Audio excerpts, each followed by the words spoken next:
Simpsons Index, an online spreadsheet that is also a podcast. This is the podcast. Welcome. Good afternoon, good evening, or how do you do? This is the Simpsons Index, episode 61. Hello there. I'm your host, Elliot Jay O'Neill, and joining me tonight are my guests, BT. Yes, I am, young man. And Danny Rosewell. yet to be decided. And thanks, guys, for joining me for another episode of the Simpsons Index, the podcast where we watch and review 3 episodes of The Simpsons at a time, but the catch is each episode comes from a different decade. And starting out tonight, we reviewed an episode from the HD era. It was season 22, episode 18, The Great Simpsina. It was written by Matt Warburton and it was first released in April of 2011. In this episode, Lisa stumbles upon an old magician's house who teaches her how to be a magician. All the things he could have taught her. So yeah, and they do magician-y things, and then there's a rival magician who a bunch of magicians try to kill, but then the magician stops those magicians from killing the magician. Guys, what did you think? Spoilers. Magic. Yeah, you spoiled the heck out of that one. This is a spoiler podcast. I meant for me. Oh. Oh, fuck, we gotta go watch it. Okay. No, what'd you guys think? Yeah, not bad.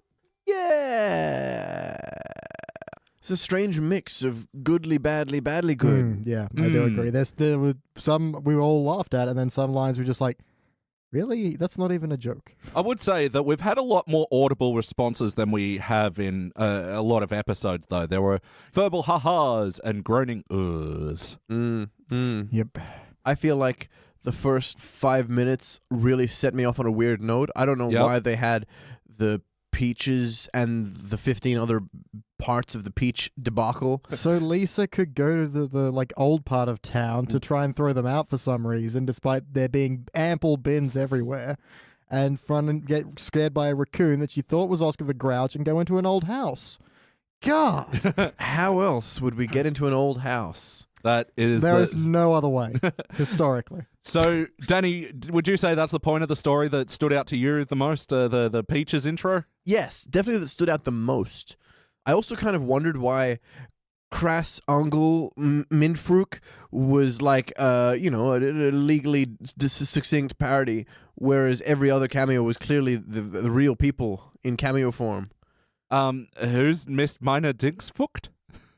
No, it was Cross Engel. Oh. Mainfrock. Fred Hellsatan. Yeah, of course. What the Christ balls are you people talking about? He's talking about the PAL port of Chris Angel that they used in this episode called Craig Demon. All right. But in Australia, it's pronounced Craig. And by the way you fucking Americans spell it, it is spelt Craig. Why do you say Craig? There's no fucking E in it. Gah! Because the A and I's powers combined. Why is there an F in cough? English, man. It doesn't make sense. There's no F in cough. I know. Well, before we wax philosophical with an F, the peach thing at the start was very unusual. It just seemed to be there for like, hey, we booked Jack McBrayer. Are we able to fit him into this episode? I'm writing a folksy character right now. Yeah. But I did like the peach song. No, it is kind of adorable. For shame. Shame. I think it's one of those things. Shame. I know I should feel shame because I don't think it's actually one of those things that's really that funny when you're going through it, but it is funny now. It's in our head and we're like improvising and making up verses and stuff. You got a sick thrill off the song that never ends when you were a kid, didn't you? Didn't you? Hey, that song is high value. No, legit. No, legit is a yes, isn't it? That's a yes. Legit. In year 3, I managed to start my whole class singing it by just like whisper singing it softly, and then before I knew it, the fucking entire class was singing. I'm like, I did this, and the teacher wasn't too happy about it. So that's how cool I was in primary school. BT, what points about the story stood out to you the most?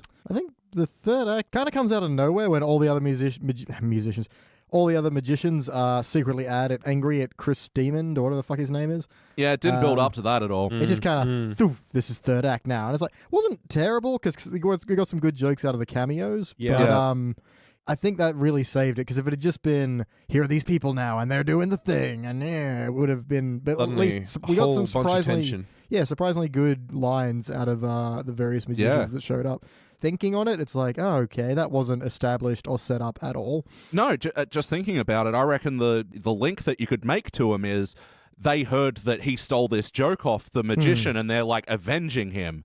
Yeah. There was none of that. They were just like, we think he's a douchebag and we're going to kill him now. They didn't even know the guy they would have been avenging was alive. So No, they thought they offed him already as well, and is that what they're trying to say? yeah, do magicians keep trying to kill each other? Because that sounds like an amazing movie, Yeah.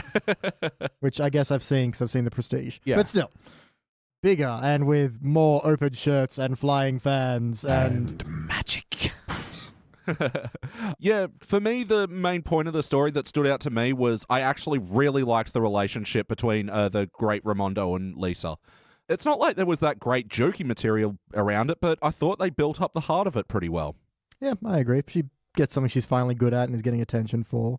Yeah. Only kind of briefly talks about that as being an angle, but long-time viewers, we know that Lisa doesn't get along well with her classmates, so getting any kind of recognition for anything, she doesn't have to spell it out, we know. No, This and is a big deal. absolutely. And rising above someone who, you know, the patriarchy and someone who underestimates her, thinks she could only be an assistant at first. Women but are then- only good for throwing knives at. Yeah, I like how she proved herself quickly, and he came around in a sort of begrudging way. I sort of felt like the book was a little...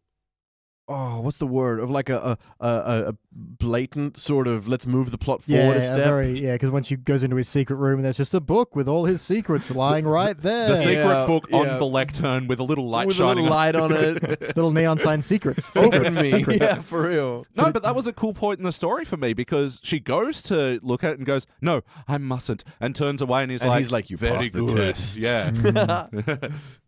Touch nothing but the lamp. Totally. That was a good Cave of Wonders. Who knew you had that in your repertoire? How often does that come up? Shit, not often enough. So, BT, what jokes about this episode stood out to you? Lisa throws out all her magic stuff and then it's just back on the shelf. Yeah. All magic jokes work great in cartoon Yeah. form. You can really get away with a bit. Yeah, absolutely. And I liked the one where she's just like despondent looking off into the distance and just effortlessly changing all the things in the cage. Yeah, Goes yeah. from Dove And to Batty and I think what works Maggie. really well in that in animation is in like a movie or a real life thing like Now You See Me, where they do magic tricks like, but I know this is a movie and it's all staged and it really loses something. Whereas in an animation, even if they're trying to do it realistically, it's still a fucking animation. It's not going to work. So Yeah. you can get away with her being instantly great at it and all these amazing, insane And tricks. it's fast enough and not be possible, and yet it's fast enough and transitions quickly enough that you don't really have time to question it. Yeah. But back on point, I think my favorite joke out of the entire episode was Penn and Teller's, no, you talk on stage, I talk off stage. That was the witch's curse. And then the follow up to that joke where they're crushed and dying, and Penn's like, "My ponytail's burnt off. The witch's curse is broken." There was no curse. You can be a real jerk sometimes. That's extra funny as well because since then Penn has cut off his ponytail, and he's Oh, all, wow. And Tiller has been a real jerk sometimes. We assume. "No, I love Penn and Teller." So, play count. Have you seen this episode before tonight? If so, how many times? 0. The once. I have seen it a few times. You always have to win. One of these days. I'm picking an episode we haven't done. I'm just going to like day and night. Pick something from season 29. I just want to win. Did this feel like an episode of The Simpsons? Yes. I think it did. Yeah, no one was off point.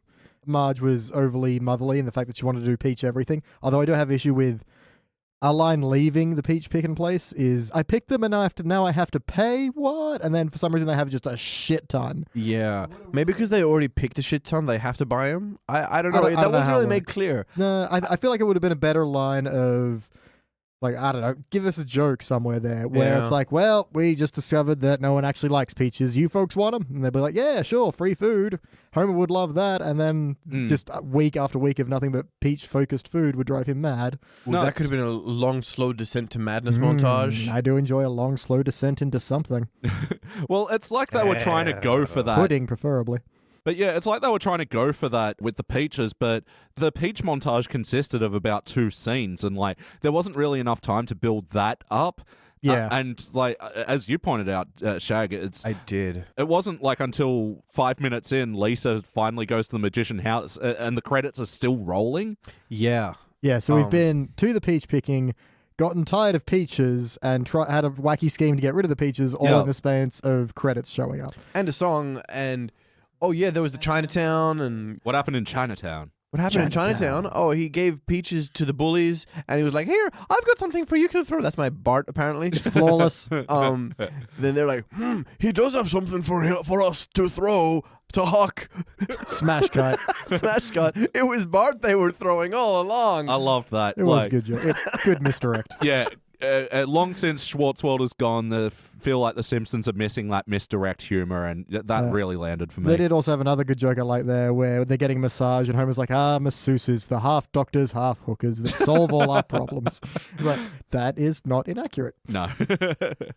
Yeah, in terms of feeling like The Simpsons, I think the only thing that was off for me is that, and it wasn't like the character was off, it was just arrogant Homer delivery of lines that weren't that funny. I thought the most off point was Lisa just gives away the secret. Like, he doesn't even ask. That is not how Lisa rolls. He's just like, Yeah. oh, hi, you did that trick really well. And she's like, Let me oh, tell don't you worry, all let me about tell it. you everything about it, even Yeah. though I swore to secrecy. I was like, at least get some prompting or something, And she does try and backtrack it a little bit when she's like, oh, you don't know what it's like to have boys never talk to you. And it's like, that's still, he literally didn't even ask. She Lisa's just had plenty told of boy attentions, Corey or that dude with the log or like Nelson. Nelson was even saying in that episode, God, bring that my Lisa Milhouse back. constantly. Yeah. Just, I don't know, just at the very least, have him give some sob story excuse like, oh, my dad died doing this trick and I never knew what went wrong. Less peach time, more tortured guilt time. Yeah, And sure. descends into pudding.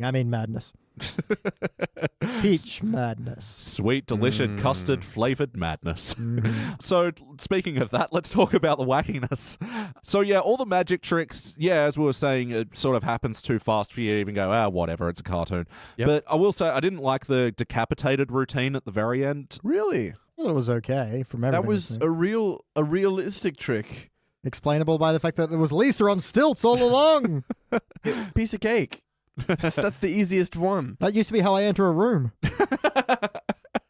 Head first. It got really expensive. Gotta hire an assistant and just to walk into a room and So the mannequin puppet head really got to you, but transforming Bart's head into Milhouse's head, nothing. now, at least flying around the room. The fact that she's still a magician at the end of this episode. Teller's ball of laser. He Teller can do that. Ah. Have you ever seen a Penn and Teller show? Oh, he can do that.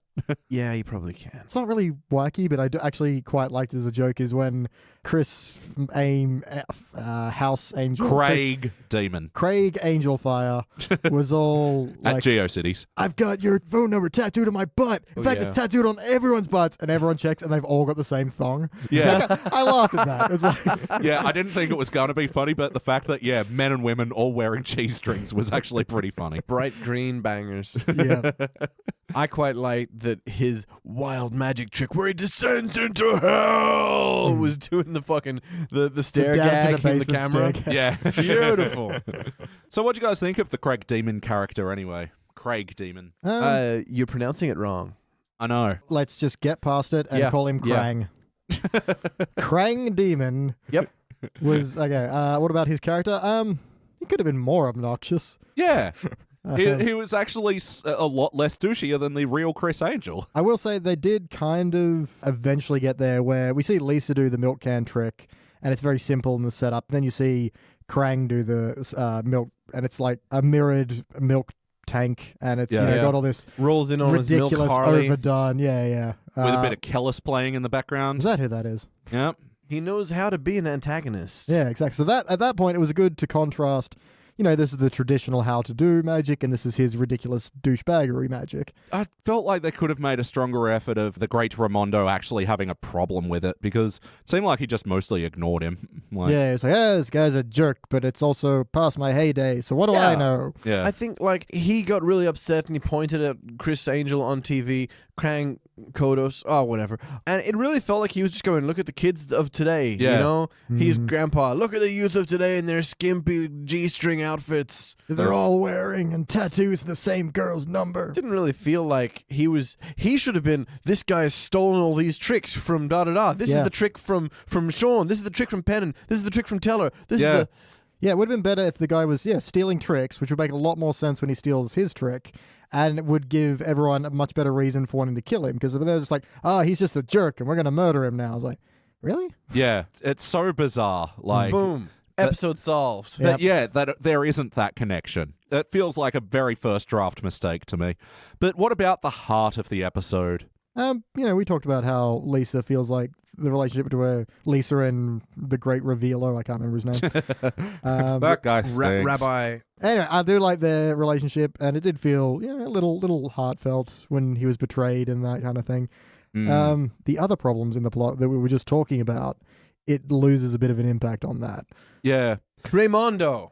Raymondo. Raymondo. But just thinking about the heart, it's like the episode was trying to do a few too many things. Like, he was initially, like, pretty sexist about Lisa wanting to be a magician, and then, very secretive about the Houdini trick, and then trusting her with it, blah, blah, blah, blah. But it's like they didn't ever lean into any of these moments hard enough for you to feel them enough. Yeah, because they carried through the sexist thing. That could have been interesting, and she turns him around not only on women, but also the youth of today. Yeah, absolutely. Like, I love the youth of today, he says, with his cap backwards as he does a kickflip. Cowabunga, fellow kids. oh my god, there was a fucking turn to camera eye carumba moment in this, wasn't there? Was. Fucking, Lisa doing the scissors bit, hitting them out of Bart's mouth. This was a big down point where Bart's upside down. He goes, "Ay, caramba." And I was like, "Why was I doing this again?" Yeah, that is weak. Yeah. It's like... And when he was shaking him, where's my pot of gold? So that's what I'm talking about, the arrogant Homer moments. It's like the writers getting bored of the joke, And I want to try and say Homer moments for a bit. Homer moments. Homer Homer moments. moments. It's like maybe baby. Maybe, baby. Homer moments. Sorry, what were you saying, buddy? Homer saying, "Why was I doing this again?" is the writers getting bored with that bit, saying, "Yep, fuck it, let's move on." We need to transition out of it. Yeah. So That's lunch. Who wants pad thai? Ooh. Yes or no, would you watch this episode again? yeah, if it's on, I think there's enough chuckles to get out of it. I got stuck. That's what we call chuckles in Australia. I got Chucks, mate. I got caught between chuckles and yucks. Yeah. And I just got chucks. Yeah, you can be extra Australian, throw the Y that chucks, mate. Yeah. But yeah, Which is a very good brand of dishcloth. Please sponsor us. The Simpsons Index, sponsored by Chucks. When you need to wipe up the bar from watching a terrible episode, use Chucks.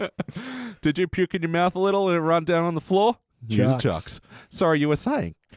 Yeah, I was saying. Oh, yeah, no, I'd watch this one again if it's on. I'm not going to seek it out at all. But I feel like it. For me, I think it depends when it comes on. Yeah, if I I was miss the about to first say. ad break and like peaches are gone and it's just like magic wizard duel, I'm down with that shit, man. Wizard battle all the way. always down for a good wizard battle. Yeah. 110. If I'm in a mood not to take an episode seriously, definitely. This is prime hangover sort of Simpsons. Prime hangover. It's on a plane. You've got to Yep. do something with your hands, but you want something on in the background. Yeah, man. That But kind I of feel fodder. like if I turn on the TV and it's like 1, 2 peaches for you, I'm not going back.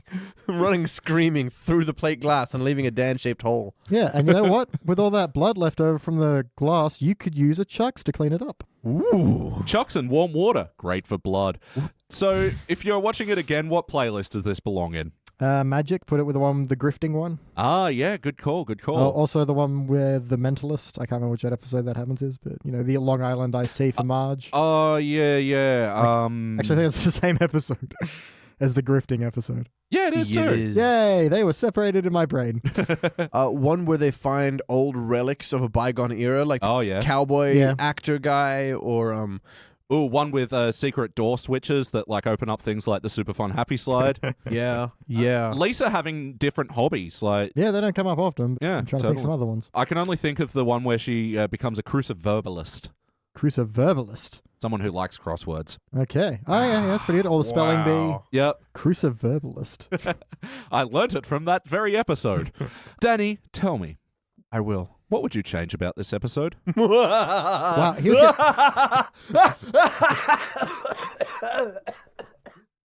Oh, You right? shit. You want some water? You want some beer? Might take a You want a moment. peach? Do you need a Chucks? That's what I'd change. That's what I'd change.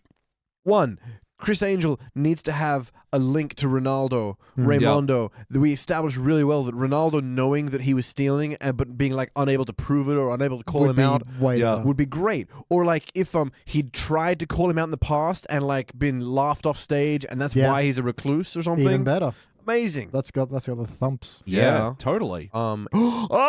Instead of peach nonsense in regalia, We call it nonsense. thank you. Yeah.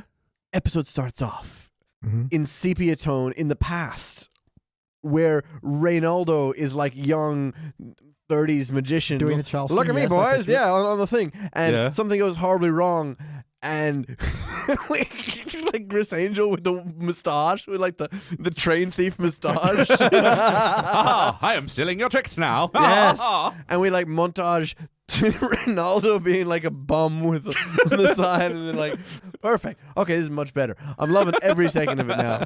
There's a rivalry's been established. And BT, what would you change about this episode? Yeah, I would definitely have a different reason for Lisa to be in the weird part of town where she bumps into Ronaldo. Because if you're trying to get rid of Peaches, why are you even there? It makes no sense. Yeah. If you had to have your goddamn Peach bit because you booked what's-his-face, and he's already written the song and is really excited and has those puppy dog eyes. You're not going to cancel my bit, are you? How could you stare at Jack McBrayer and his chinless face and tell him no? I'd close my eyes. But no, cut the whole bit with Bart trying to get rid of the peaches. Have Lisa going, I'm trying to give these away, and as a vegetarian and a moral person, I can't waste food, so I'm not just going to throw them out. As he keeps going to place to place to place, trying to get rid of them, and can't get rid of the peaches, and finally ends up in the weird part of town for that reason. You feel like you have either you have to pee. My hands up. No, my hands up. Yeah. Ooh, teacher, pick me. I'm oh so smart. You in the back.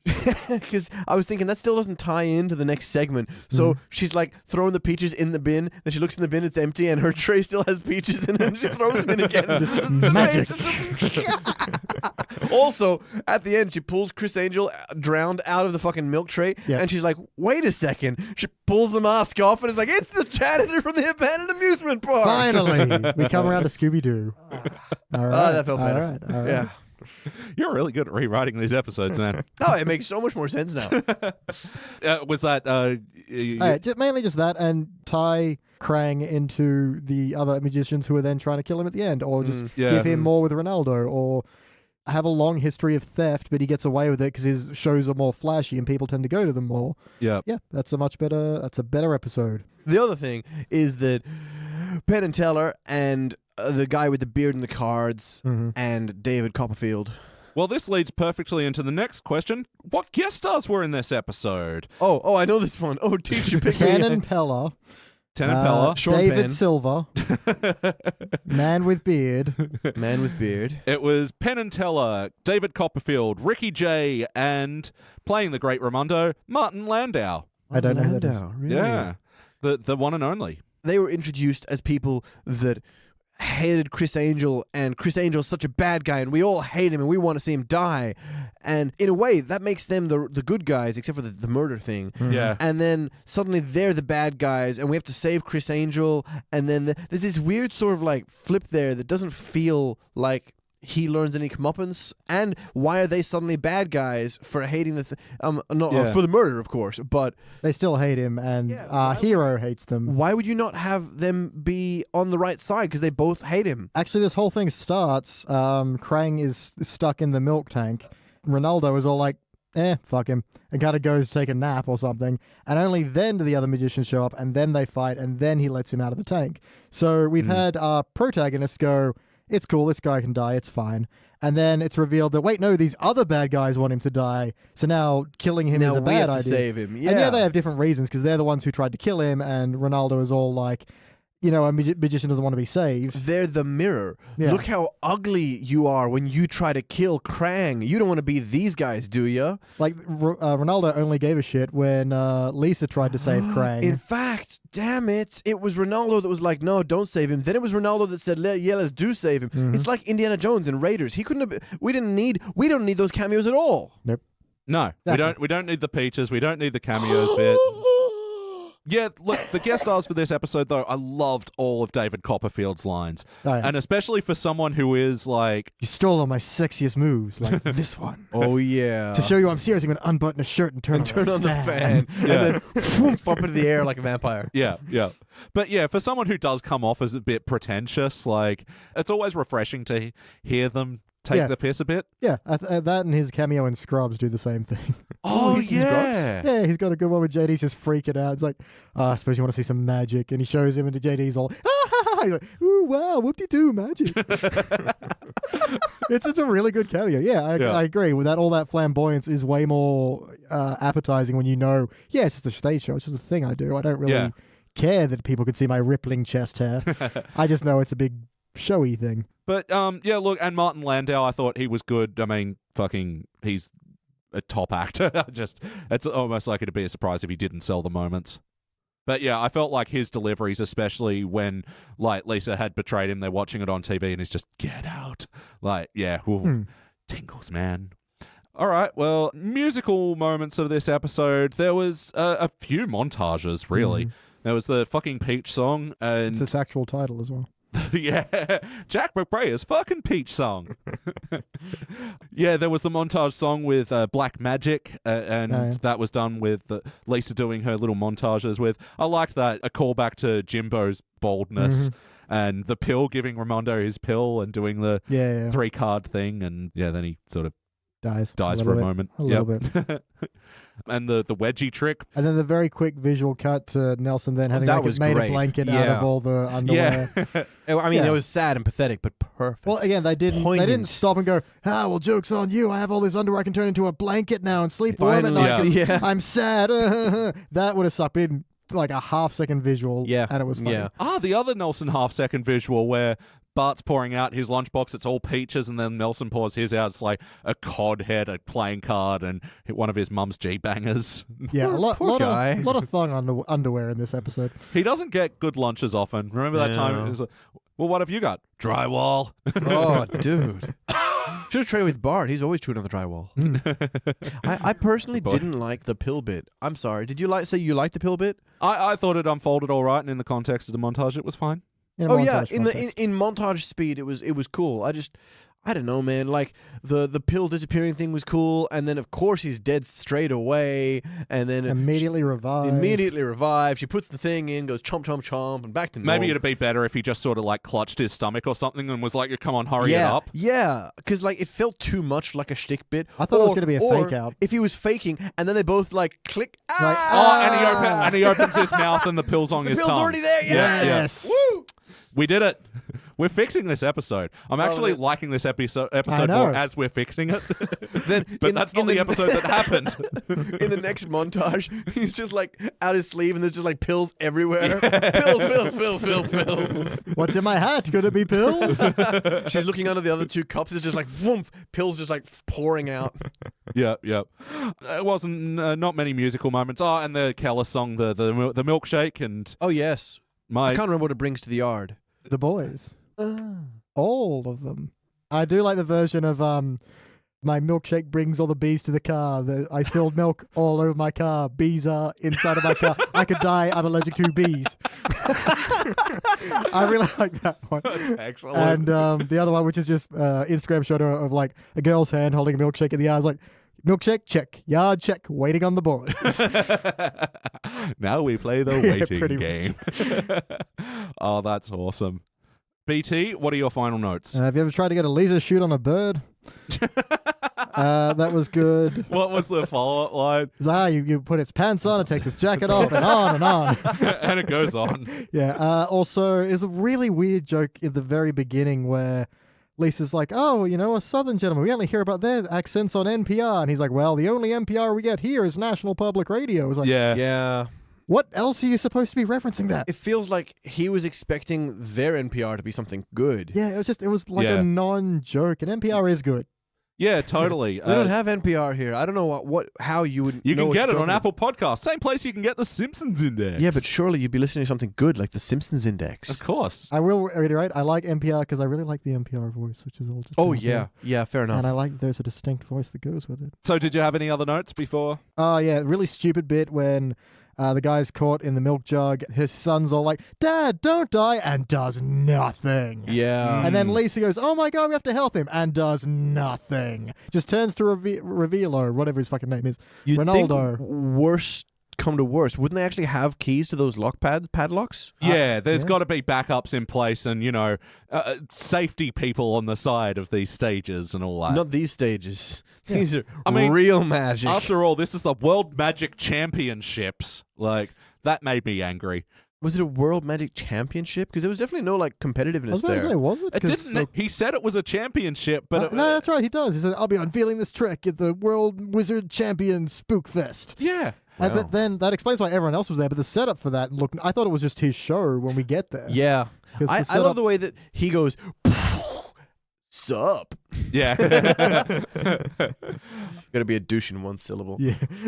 Yeah, just shat me that there are two people, especially his son, who's like, "Oh no, he needs help. Someone else help him." Yeah, and we just cut away from that. Let him drown for about 5 minutes while Yeah. we have this big magic I fight. like how Homer gets caught in a net and takes a nap. Yeah. Yeah. And then he takes the shoes off. Can anyone point out to me why he took the shoes off? I didn't. Sleeping is more comfortable with your shoes off. It's bad Oh, for your Yeah. circulation. He and was then he looking pats him after on the head. Yeah, Yeah, yeah. okay. It's called Ah. affection, Danny. Or he should have done the cloth thing, and then the cloth is inside the net. He's got a blanket on. Oh, that'd be cool. That's adorable. All right, so it's time for Elliot's quick fire notes. I liked during the peach montage how all the kids were using the peach and making a snowfield out of it. I thought that was a really good visual. Quick fire. Yep, that's what we're doing here. I just like the idea of breaking bad news to someone in the middle of a massage. I took the advice from Marge previously to give someone a big dinner when I had bad news, Well, and yeah. now every time I'm taking you guys for a massage, now I'm about to drop some horrible truth bomb onto you. That's going to really work as a catch-22 because every time you invite me to a massage, I'm going to get tense. Was the horrible news when you come back, all the peaches will be gone? Yeah. But I do like he just rolled it in. It's like, so relaxing when you get home, all Yeah. the peaches will be gone. Yeah. I quite liked when she went to the massages, how she was like, I can enjoy my massage and make sure you don't enjoy it too much. Yeah, that was a really good Marge Sexy. line. Sexy messages. But not too sexy. Not too sexy. I hated that Lisa even referenced Sesame Street in this. That Wait, is super dumb of her. Yeah, she doesn't care for Sesame Street. I bet Oscar the Grouch is under here. Yeah, Oh, it it's was a also rabbit like, raccoon. Ooh, Yeah. this neighborhood's pretty scary. It's reminding me of Sesame Street. It's like, do you have a different version of Sesame Street? I Yeah. don't think you can make a reference unless there's a point to it, unless there's a Yeah. punchline. Like, Yeah. That was a reference without a joke behind it. No, and it makes Lisa look dumb. And as well, if there was a shaking trash can, you don't fucking open it thinking, oh, I think there's a Muppet in there. Like, especially not No. Lisa. A History of Cobwebs, I like a good book joke. I liked his crystal ball phone as well. That was a super dumb joke. Yeah, no, I agree. I liked that one. What do you guys think of the Chimpopo, the monkey who got his own car dealerships? It just took too long to get there. Yeah. Like, it would have been a good, quick slap joke, but it took about a minute.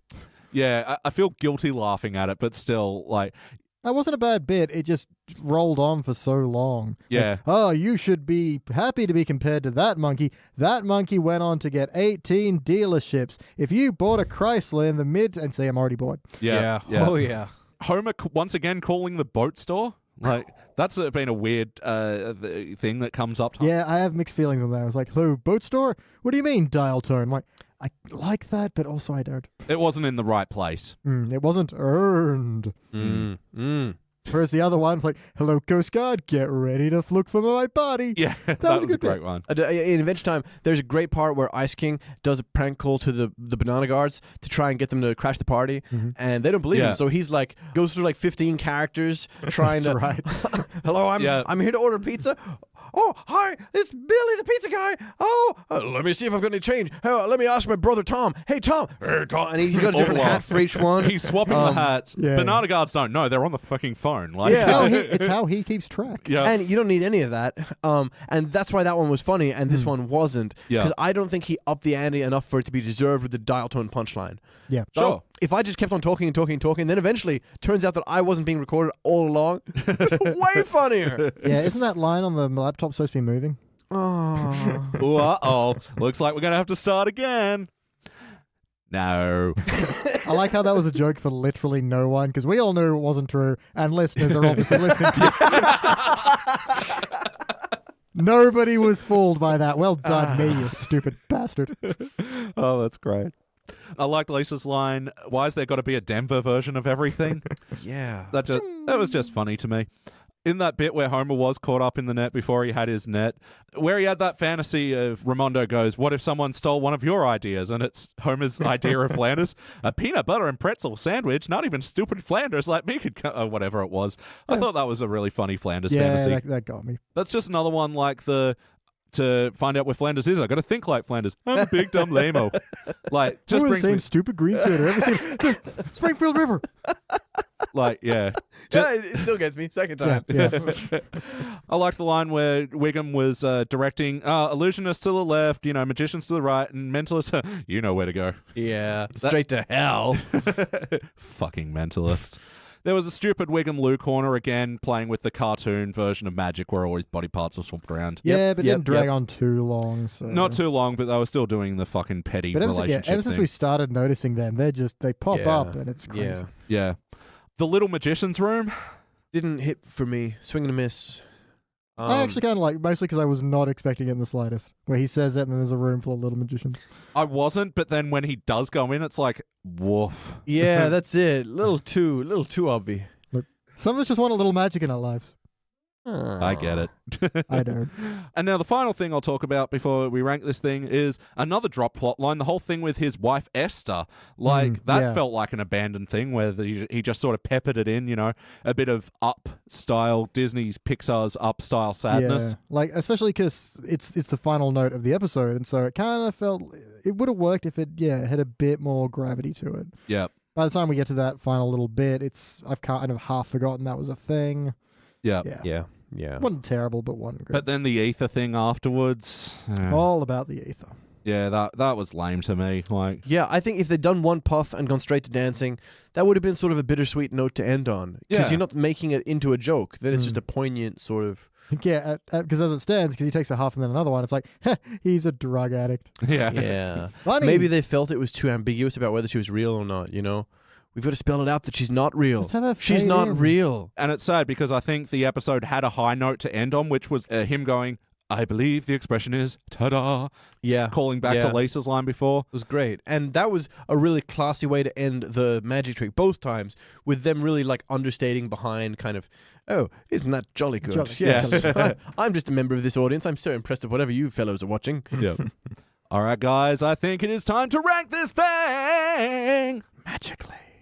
Ooh. Poof. It's weird when you make the sound effects for your own farts. Mine sound like depressed ducks these days. Wang. All right. What's the point? Bread? Oh, it's Bread, same as yesterday. it's Wah. stale too. Wah. On the Simpsons Index, we rank using our 6-point scale, which starts down the bottom at failure. But maybe if the episode was meh, you give it participant. But for the good rankings, you got bronze, great, silver, excellent, gold. But for the best, of the very best, the ones that make you do things in your pants, you give those episodes cubic zirconia. And now allow me to go first. I want to show you how it is done. How's it done? I'm giving this one a bronze. There's good moments in this episode, and I'm not mad or anything, and there's obviously things that we can fix up and do better, but ultimately I think it's still good. BT? I'm a little conflicted because my guts were on bronze when we first sat down. We've since written a better episode. So True. I'm going to say it's got some good jokes that I really liked. It's just a little weak on the plot. So, Danny, could you lean a little closer? I think there's something behind your ear. Oh my gosh, it's a bronze. Ooh. Thank you. Get out. Danny, what are you going to pull out of your hat? It's the skeleton of a rabbit. Ah, shit. Yeah, that one did. That's why I'm not even 100% convinced on my own bronze at this point, even though I came out of your ear. I mean, I suppose if I put it there earlier for this joke, I should have. Yeah. You will find a gold medal somewhere on you later. Not for this episode, I won't. No, you won't. I think you're all right. It is a bronze episode through and through. There were things that I liked. I wouldn't say they were amazing, but they were more memorable than a participant. To me, I don't remember the details of any of the participants we watched. Yeah. Basically, they happen, then they're gone. All right. Well, that'll be a unanimous bronze all around. Not too bad a ranking. It'll join other such unanimous bronzes as Season 1's Homer's Night Out, and Take My Wife's Sleeves, the Hells Angels, Oh, Homer's yeah. Motorcycle Club, Dude, Where's My Ranch, where they go to a dude ranch. I think this is actually very much on par with Dude, Where's My Ranch? All right, now let's go to the teens era, and let's talk about a bit of a controversial episode. Oh my. This has its defenders and it has its detractors. Which one are you? Oh, I am on a fence. It is not a comfortable fence. I've got to fall either side of it. Position of the true critic. You agnostic. Sitting on life's uncomfortable fence. All right, we're going to be doing Homer versus Dignity. We'll be coming back soon. Dignity, Luann!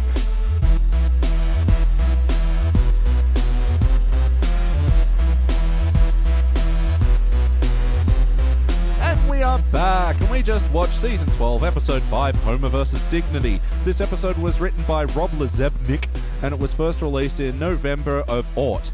In this episode, needing some extra money, Homer becomes employed as Monty Burns' personal prank monkey, and he does a bunch of things to humiliate himself, all for some sweet, sweet ill-gotten money, and stuff happens. Guys, what'd you think? Didn't mind it. Yeah? First two acts, yep. Third, like halfway through second, third, just dive bombed for me. Yeah. Yeah, this episode got hijacked or something. Somewhere in between, it just nosedived. Yeah, because Homer employed as prank monkey, great. Yeah, Loved everything. yeah, Loved the definitely. lead into that. But then it tries to shove you into some morals and some other stuff and some panda love, which we'll get to. And it really... It feels like the writers went, you know what? This prank monkey thing's actually really funny. No one's going to get upset about this. We have to We have do a something. free ticket to write anything we want, Gary. Yeah. Oh. Well, we'll start out with the questionnaire and we'll try and get to the bottom of whether or not this is a good episode or not. Because if Yeah. you're asking me that question now, I don't know how to answer Yeah, it. well, let's get my analysis shovel. BT, for better or worse, what are some of the jokes that stood out to you? Weird thing, there's a New Mexico? The Simpsons did it. Yeah. It's been done before, I'm sure. That was Pretty sure Homer disappointing. said it. There were some phenomenally great Mr. Burns parts in the beginning. My personal favorite out of this episode is where he walks to the vending machine. He goes, "I'll have 2 pounds of saltwater taffy, please. Oh, and don't wrap it too tightly. I'm hungry now." Yep. You've made a powerful enemy today, my friend. I wrote it down because it was so specific. I believe it was Bristol's toffee. Of course it was. But either, so what, that works. It works so it's just a great little Mr. Burnsian moment. ooh, And he's a so happy as well. Ooh, a cafetorium. Danny, for better or worse, what jokes from this episode stood out here? It was definitely all the first half. Although I did quite enjoy the cut to Malibu Stacy, the musical. Yeah. That went exactly the way I expected it to go. Sold separately, just such a touching song. It was powerful, and yet it's such a indictment of all those 2-bit musicals, the Yeah. off-Broadway nonsense. Yeah. And yeah, just to knock off that question, that was pretty well the only musical moment in this episode. We also sold had They're separately. Getting Away. Stop them, Kelly May. Oh, yeah. But yeah, they sold separately. I felt like the best of the joke happened in the first half of it, and then it Yep. sort of felt like it was dragging as the song was reaching its climax. Yeah, it was fine. I don't think It was fine. It didn't feel like it went on too long. It was doing the cliched climax, you know? So Yeah. which is drawn out, and the point is being drawn out. I suppose it wasn't that bad. But it was funny seeing like them posing as the Yeah. dolls and Yeah, it was a cutaway where you knew the cutaway was the joke, not that they were Yeah. leading to a punchline at the end. You knew it was going to be the big Yeah. showy musical crescendo. which I didn't really like that setup. Mr. Burns go, he doesn't even know the meaning of the word gay. Smash cut 2. Yeah. They could have worked that in better. They had the theater up their sleeve already. They're Yeah. just waiting for the right cut. Yeah. And yeah, the note that it ended on, there's some guy in the crowd, this is better than a movie, why? Yeah. For better or worse, what joke stood out to me? Well, definitely Lenny getting pudding in his eye. Yeah.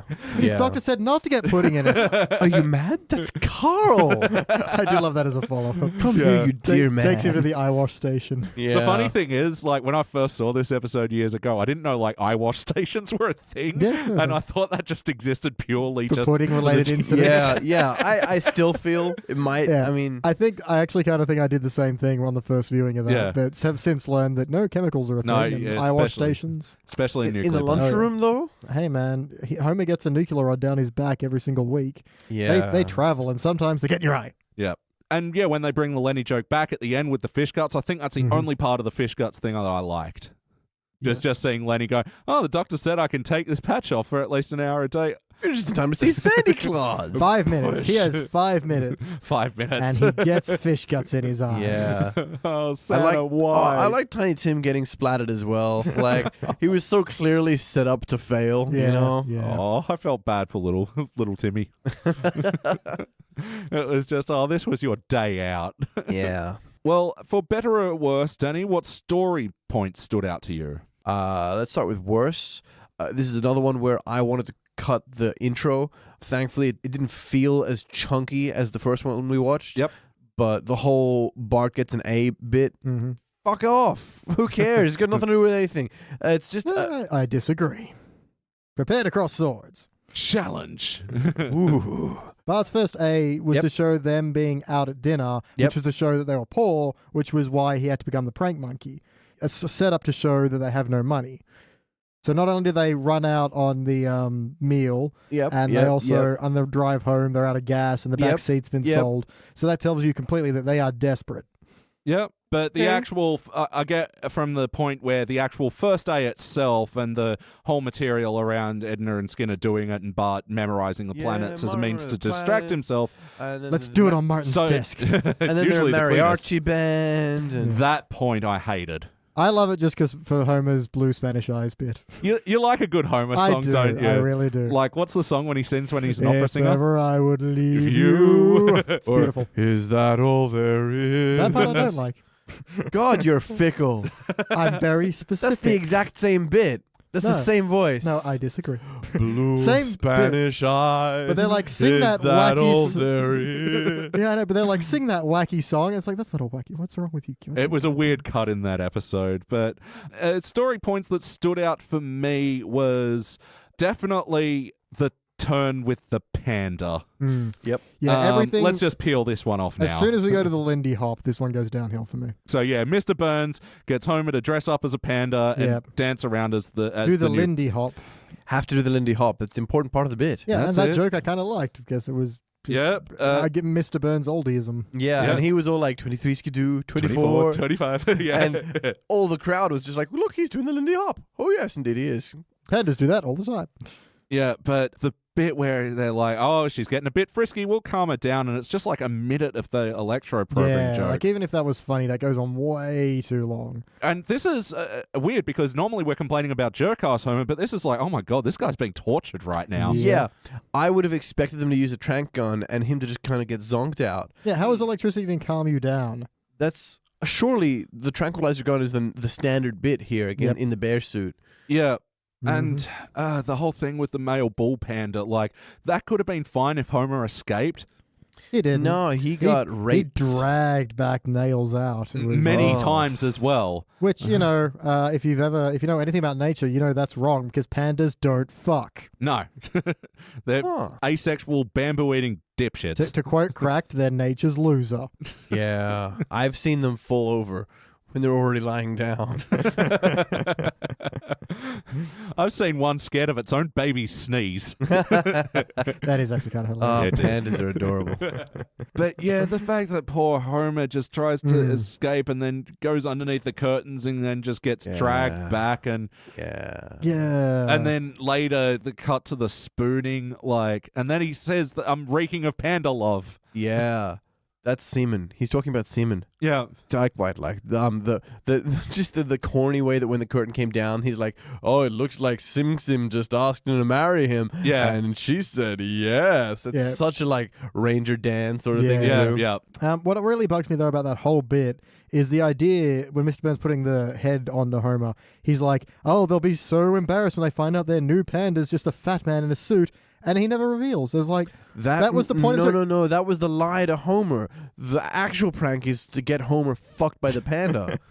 if you say so. The Because- deleted scene that they didn't have there was Mr. Burns injecting the bull panda with a bunch of testosterone. Oh, yeah. because from everyone else's but Mr. Burns and Homer's perspective, this was a lovely day out. Yeah. They saw a panda come to the zoo. It was accepted by the other panda. What a good day. Everyone had a good time because of Mr. Burns. That's the opposite of what he wanted. The real prank was Rocco the Bull Panda. Yeah. Yeah. He thinks he's going to be a father. He ain't going to be no daddy. BT, what moments from the story stood out to you? That lady who walks into the bathroom is like, oh, I never. She's wearing Marge's pink Chanel suit. Oh. Yeah. Someone's been to the Ogdenville They're discount bringing outlet. it back. Yeah.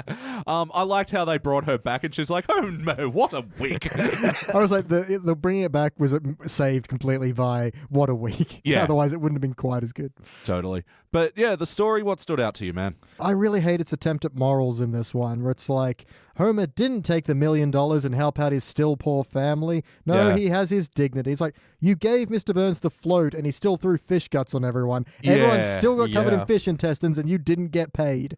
No, to me, that's where it's trying to do morals fails, because you're right. Homer had the opportunity to stop it and he didn't. He let it happen. He still did something wrong there. He got fish guts in Lenny's eye. Not directly. He didn't throw the fish guts, but he let it happen. Pudding is one thing. Yeah. Evil prevails when good men do nothing. He's Yeah. still poor. Like, he's done this whole, they do this whole, oh, what do I do with those dirty money? Oh, give it to needy children. Your children are needy. You don't have a backseat to your car. Yeah, it's interesting that you say it, where they did an okayish job, as you were saying, of setting up with the first act, and then they just seemingly abandon it once Yeah. Lisa gets involved. And we do get, all the kids have had injections, so he's had enough money for that. But if they had said, Yeah, you know yeah. what, we're kind of out of the hole now, I don't need this money, we can give it to someone more needy, that would be okay. But they don't say that. As far as we know, from a narrative perspective, they're Yeah. still poor, and he just gives their money away. Actually, I would have liked to have seen them, with the new backseat of the car, and it's like Yeah. disproportionately nicer than the rest of the car or That would have something. been a good joke, yeah. Um, Instead, we got panda rape. that fucking panda rape. All right, well, we'll get back to... And toy charity. It's not like he gives them houses or homes or schools or food. clothes. No, but- Also, he clearly went to a really cheap toy shop. He bought the whole shop at $900. Yeah. What do you guys think of Yes Guy's appearance there? It's, Did you like it? no. You mean No. No, I mean, no. Like, he was okay, funny the first time for, I has had a stroke. Yeah. But they brought him back a few times, and what annoys me is people like, oh, I can do impressions, I can do that guy from The Simpsons. Like, everyone can do that guy from The Simpsons. Mm. It's just a pitch thing. It's got nothing to do with the tone of your voice. See, I like this bit, and I love his cadence and the delivery. It's just how it happened doesn't warrant it, but also I like it, so I don't know. That's fair. That's fair. Am I it's wrong? like a bad movie with a good actor in it. Sure. Fucking Natalie Portman in Star Wars 2. Brilliant example. I don't know if I'm watching it for her. Yeah, you are. Yeah, I'm not watching for anyone else. Yep. You can appreciate it on like a visceral aesthetic level while still being, this is a bad episode. This Yeah. is garbage. And it is a cut to a wacky character, a wacky moment. I do want to throw to a really kind of great, but also kind of terrible line where Lisa's like, my Homer's like, what do I do with this dirty money? And it's like, well, there are lots of needy children out there. It's like, you're right. We should buy a gun. I do. I think I've missed that a lot of times. I've only got them maybe half the time, and then I'm like, wait, boom. Yeah. So next question, play count. How many times before tonight have you seen this episode? Ooh, probably a good 4 or 5 at least. Yeah? It's fairly familiar. Yeah. BT? Yeah, I'm also at 4 or 5. Yeah, I reckon this is about a 10 for me. Yeah, this is another one of those ones, yet again, where it starts off, it's really funny, and then you're like, oh, this is excellent. Where does this go? Oh, that's right. Starts off and you are like, damn, really watching Skinner and Edna bang it hard.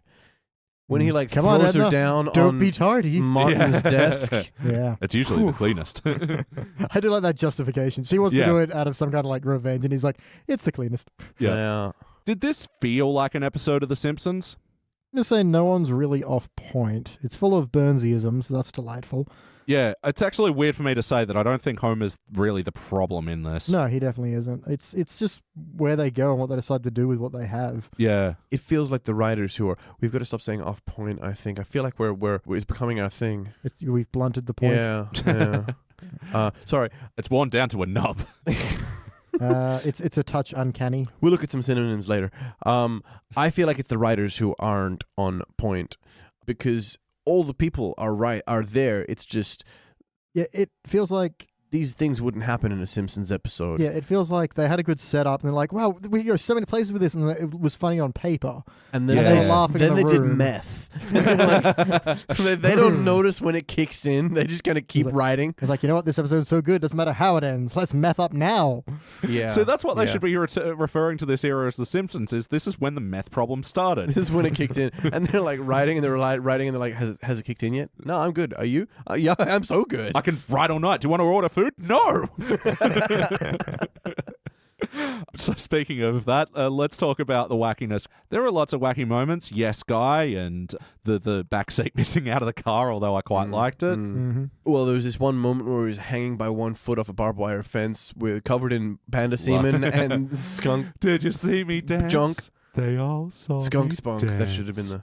Oh yeah, and then the skunk spunk him. Yeah. Ugh. I mean, the pranks are all kind of wacky, like Yeah. throwing pudding in Lenny's eye, throwing pudding in Carl's eye, Getting Homer to getting dress up Homer in a dressed as a diaper. Yeah. Yeah, but they're all doable. It's realistic that way. Even Smithers going to New Mexico to fulfill his lifelong dream of writing and starring in his own musical. I think that's absolutely perfect for you because they've is. built it up, they've established it. Yeah. No, totally. Yeah, his love of Malibu Stacy goes way back. But it's still zany, you know? It's still wacky. Is it zany to live your dream? Is it as zany as a musical about the cat or the king of Siam? That was great. That was great. It was a bit eye-rolling, but I liked it. Yeah, it's just great Burnsiisms. Yeah. There was... Oh, let me just get one of my other many valid credit cards. I love they brought that back to the financial planner. Yeah. Just, Right after he writes on a card, goes, scribble. No. You're not a deaf mute. We've been talking for 20 minutes. I'd be like, well, what do we do? I'm a financial planner, not a financial Yes. consultant. Yeah, Lindsay Nagel usually lands pretty damn well, I gotta say. Yeah. I like Lindsay. But how about the heart of this episode? Did you guys feel the bumps? I did not. No, can't. I did not. No, we've practically covered it. As you were saying before, the morals of this episode are all off. And Yeah, it's just like, okay, fine, you don't take the million and you do something nice, but you could have built it better. And yeah. I don't know, would he really be that heartbroken to throw fish guts on people for $1 million? Would you, Elliot Jay O'Neill, throw fish guts on people for $1 million? Yes. I kind of thought so. I think I would. I think my last note is That's my sex price. I have worked with fish guts. They are not pleasant. I have also worked with fish guts. I got But you. I got you have that job. not worked with $1 million. Yeah, exactly. My last note on this is do it, idiot.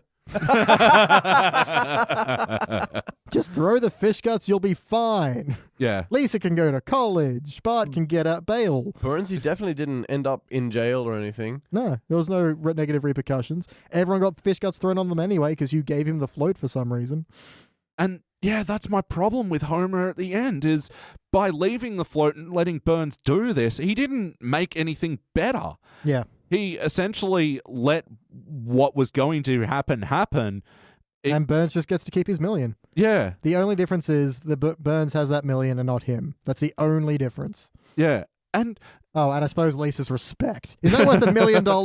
Is it? but why would she respect him? He still let them throw fish guts on poor Lenny and orphan. You know what she should respect? A man who does anything for his family. He gave away their money anyway. Okay, Okay, I'm guys. starting to fall on a side of the fence now. Would you watch this episode again? First half for sure. Mm. If I came in halfway, I'd be like, nope. Oh, yeah. Yeah, look, I think I would. Just because I like an episode that gets me good and cranky. You like getting cranky before bedtime. No, man, this episode starts you off good, but then, It lets you down. yeah. Anyway, so I might watch it again. I agree. First half is great. There's so many good jokes in the first half, and so many moments that I've quoted over the years. But what playlist would we put this one in? What's the one where he plays Burns' head like bongos? The one where he Oh, quits yeah. and she gets to the bowling alley. Perfect. Yeah, some Homer Burns stuff, I suppose. Put this with the Snow Lodge. Yeah. Yeah. And Homer the Smithers, where Homer becomes the Smithers. Totally a Homer the Smithers episode. So good. Yeah, it could belong, but put it at the tail end, This is at the end of the marathon where you're probably going to fall asleep anyway. Oh, yeah. And yeah, just once you see the pandas, bail. So guest stars for this episode, there was only one, Lisa Gibbons, and I felt like Kent Brockman really lent into that one. And joining me right now is Guest star Lisa Gibbons. Yeah. Joke's on him. I don't know who that is. She's an American TV presenter, like a sort of a Good Morning America type Yeah. of. You can kind of get, even though I didn't know that, you kind of get that from context. I noticed that there were two people that they carefully fully named like that. Oh, yeah? At the start, where they're like, they're getting away. Yeah. Stop her, stop them, Kelly May. Mary Kay. Mary Kay. And that was weird because isn't that like the cosmetics person? That's what I thought. I'm assuming they just meant some random woman, Yeah, the 'cause hostess. later her name tag literally says Mary Kay. Yeah. Does feel like a very lazy rhyme. Yeah. I didn't like that. Didn't like it at all. You could have left it at just, they're getting away. Yeah, that was And enough. that's fine, yeah. If it was a musical restaurant, but yeah, if it makes you think about it too much. Oh, and there we that's the go. problem. Another playlist one. Singing Sirloin. Once where this one shows Oh yeah. up. Or pranks like the Yeah. one where Bart like shakes up the Yeah. can for 1,000 years. Oh, yep, totally. BT, what would you change about this episode? What we need, that's what we need. Everything from the Lindy hop down, as they say. Yeah. Give me a more. If you want to drive it towards morals, do that. Give me a moral standing earlier. Just remove that entire panda bit. It's Yeah. dumb. I don't even know what we were supposed to get out of that. All right, Shag, what would you change about this episode? The big sort of problems come from the two main pieces at the end, which is like the panda, Yeah. the panda The prank, panda and the parade. and then the parade prank. Yeah, the three Um, Ps, as they say. You know that sort of joke where the guy in the panda suit gets in the lion cage, and it turns Mhm. out the lion's a guy in a suit as well, and he's Yeah, like, yeah. Yeah. "Why you'll let them in on it?" I feel like there's room for a good panda joke in there somewhere. Yeah, no, that would definitely work. Yeah, I don't feel like we need to give up on the panda suit. They've had a lot of wacky zoo shenanigans. Panda could just fall asleep on top of him. They're big lazy idiots. Yeah. And he gets trapped, I guess. We it's- don't even it's- need the male it's panda. Less I mean- hitting bottom rung, though, It's- which is why he then makes that promise to Lisa. Yeah. Yeah, I forgot which one of you said it before, but the trank gun felt like it was a better way to go with that. Yeah. And then maybe he falls out of the enclosure and does I don't know, Okay. falling off a cliff reader He or gets something. tranked and then has to stay overnight in the panda enclosure. Yep. And Yeah. There's like night in the zoo. The kids are like, we need you home. And he's all like, but I have to make you money. It's like, Dad, we need a dad more than we need money. Yeah. And he's all like, oh, well, I'm giving this job up. And then Mr. Burns can be like, $1 million. Mm. And then we have a last temptation of Homer. And, I'm not writing the rest. I'm not getting paid right now. You're not Pay ro- me $1 million and I'll write a shitty Simpsons episode. Yeah, that's it. That's The last prank has to be like you have to prank Marge, and he's like at the dining table, and the kids are looking up Yeah. at him with love, and Or something that the kids Oh. are involved in. Yeah, Like, you yeah. have to steal all the instruments from Springfield Elementary. I don't know. It's not great, Oh, but fuck off. no, no, you have to change your son's test that he's doing well on. You have to change it to an F. Bringing it back. And then we get a whole nother Bart of going, I really tried this time. I really He tried. has to swap his kids' tests. Oh, yeah. There we go. And then they get put in the third grade because, wait, they did that. Simpsons did it. Simpsons did it. It's finally happened, Bart. You've lost your mind. until snap, and he punches Burns, and Again. Burns falls down, and Homer's like, what have I done? What have I done? And then like something creepy happens, like one of Burns' eyes fall out, and the other one falls out, and it turns out that was the whole prank on Homer the whole time. You know the Oh, wow. The like the game. He's like the playing game. the long con. long con. I love it. Oh, yeah. For everyone out there who's playing, you just lost the game. Oh! Right. I like that they may have resonated across countries now. That's awesome. Like, that reminds me of this note here. They just looked at the Yeah, circle that I you made. got before. me. I'll get you a bit later. To be entirely fair, I looked at the notebook, but no, yeah, you got me. BT, any the final notes about this episode? Don't touch me. Nothing gives you that right. Yeah, I love yeah, that, Ryan. It literally echoes in my head when I'm at work and like a customer goes, thanks, and touches my arm. I'm like, Oh, you don't. You don't. that's a line. Yeah, I yelled at one once. Oh, really? He touched the back of my neck and I went, do not touch me. Oh, that is creepy. Yeah, because I just got a haircut. And he's like, oh, I was looking shaved. I'm like, You know. Doctor says people really shouldn't touch that. Doctor says, shut up! You know, I like the job they did. It nicely covers up my infectious disease. Okay, so Elliot's quickfire notes. I love Bart's line, it was a different kind of cheating. Yeah. Felt that Yeah, one yeah. stuck with me. Again, I just want to bring up the mariachi band. It's such a weird direction. I guess they were playing with the expectation that we were meant to think they're going to do the dishes or something. Didn't feel like a particularly Mexican restaurant beforehand. No, it was the singing sirloin. There The was no waiters singing. sing. There was no singing until And the the waiters weren't Mexican. They were all very white. The waiters sang "Happy First Day to You." Yeah. But that's like singing Happy Birthday. They do that at some Yeah. restaurants if you pay them enough. That's true. It was a nice way to bring the singing sirloin back. But again, now that we talk about it, the whole mariachi connection does make very little fucking sense. The blue Spanish eyes. I don't know if I like this joke or not. I love the joke with he sold the back seat for gas money, but then I sold it gas money for a novelty horn. Dun-dun-dun-dun-dun. I liked it. Yeah, Yeah, thumps his head up. Ba-da-ba-da-ba. yeah, I liked how cheerful the horn was in the moment of his Yeah. depression. you yeah. know? The little charge melody, I think it was. It's like I would have liked him to go, oh God, I hate my life. Yeah. But the bad joke would have been to go, oh, I spent it on this novelty horn, which is a trombone. Womp womp. Yeah, bad joke. There you go. That's writing bad jokes with Elliot. What more about the you know. joke of a financial panther? No, I didn't like that. I liked. I'm giggling at its absurdity. I liked when he said Financial Panther. I didn't like Yeah. the dream bubble about Joe it. don't tell. Yeah, totally. It felt very Family Guy cutaway sort of stuff. This would be a tell don't show. I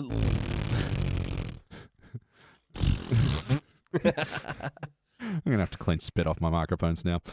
It's just- Amongst other things. You know what you could use to clean that spit up with? A chuck. Chucks! What aren't they good for? Cleaning up panda love. And skunk spunk. Good night, everybody. I loved the bit when they cut to the financial consultant plan or whatever it was, and Wiggum and Sarah are there. And Yeah.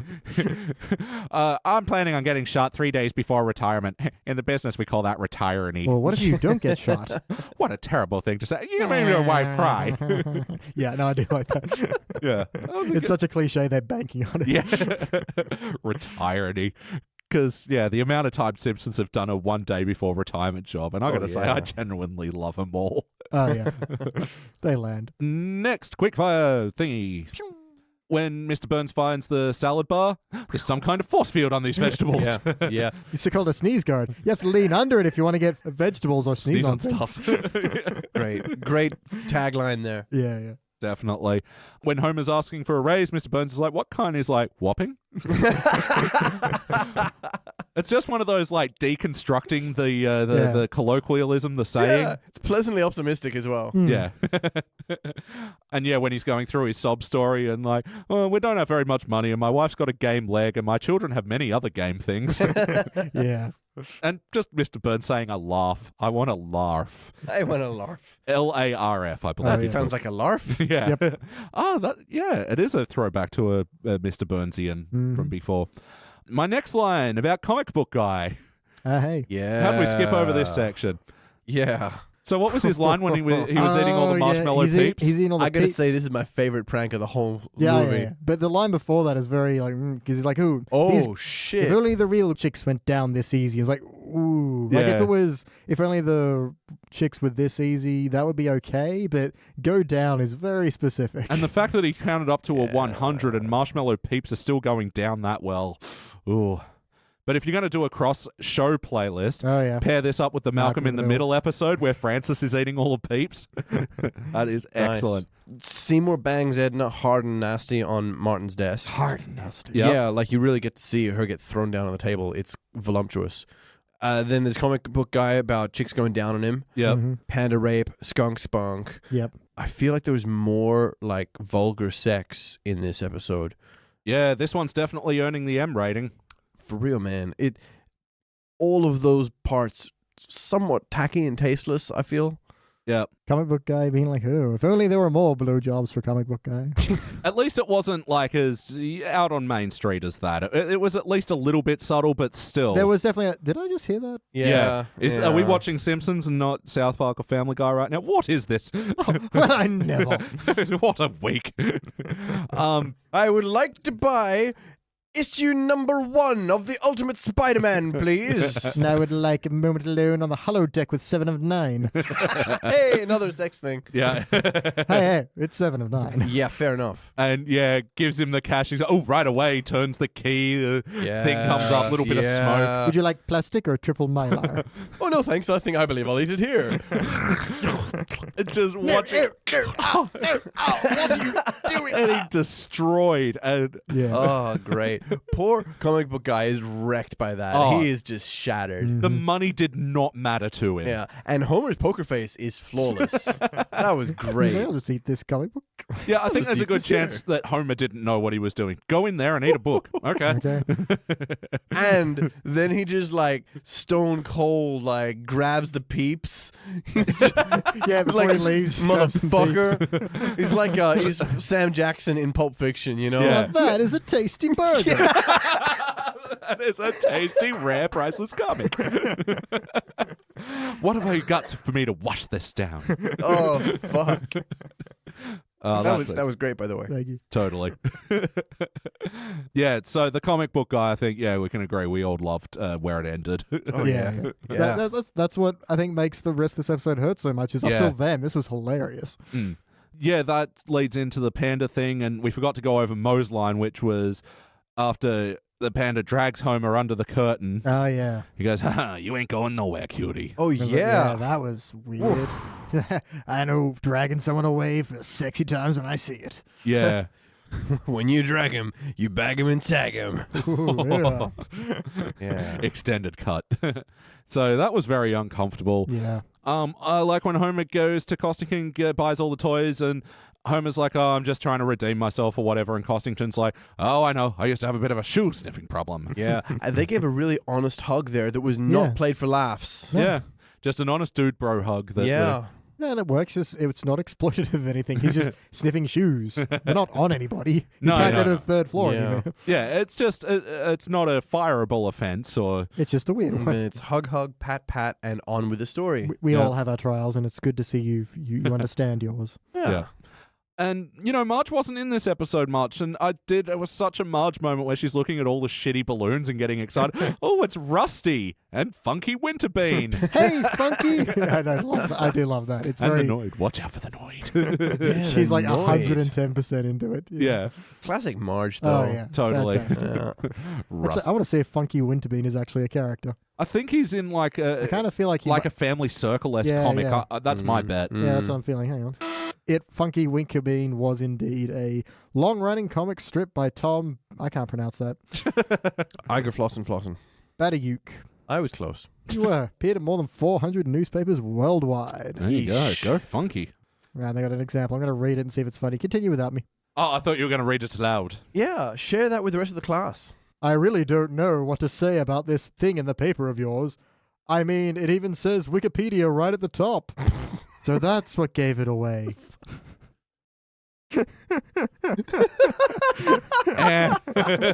That was Funky Winterbean, everybody. Winkerbean or Winterbean? Winker. It is W-I- Winkerbean. Yeah, I thought it was Okay. Winterbean as well, but Wintermelon. here we stand corrected. They might have been doing slide PowerPoint or something. I don't know, maybe, or just my ears suck. Oh, there's a section called controversy. Hang on, I'll be back. The Winker Bean controversy. Speaking controversy, what about the bit with the... Hold on.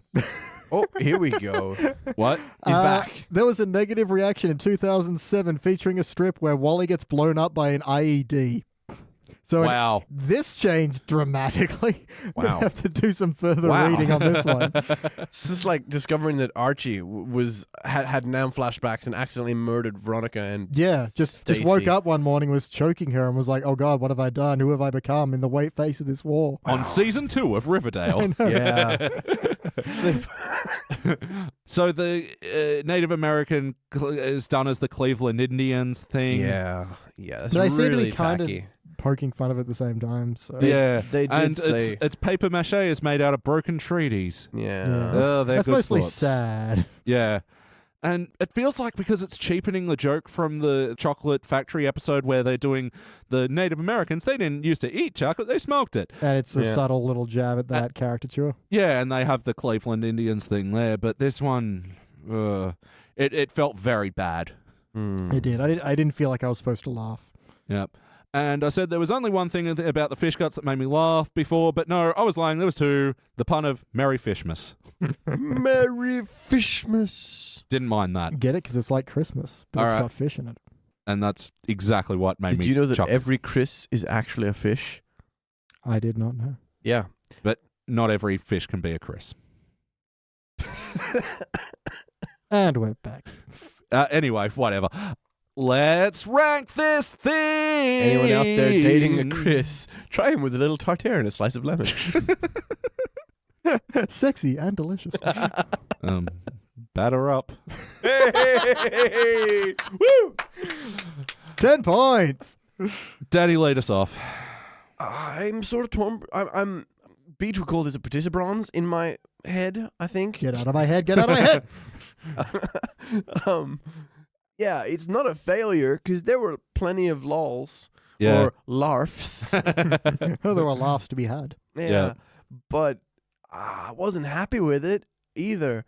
I don't want to call it a participant because they feel like flatter to me. They feel like they unchange the landscape. They leave things flat and they're meaningless. Yeah. Whereas this one, there was a lot that I did like, you know? So I think I got to call it a bronze, but it's not a bronze that I'm happy with. So I sort of hope someone fails it to kind of bring it down to a dull bronze or something, you know? Fair enough. Let's see how that goes. BT, what do you think? I know what you mean, because I'm hoping we don't all hit the same rank, because it does deserve to shift down.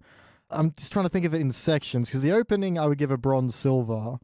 That Panda Bit is a flat-out failure. And then the ending is probably a participant. It's weird because it's a very split episode for me. The beginning is definitely quite good. I really enjoyed it.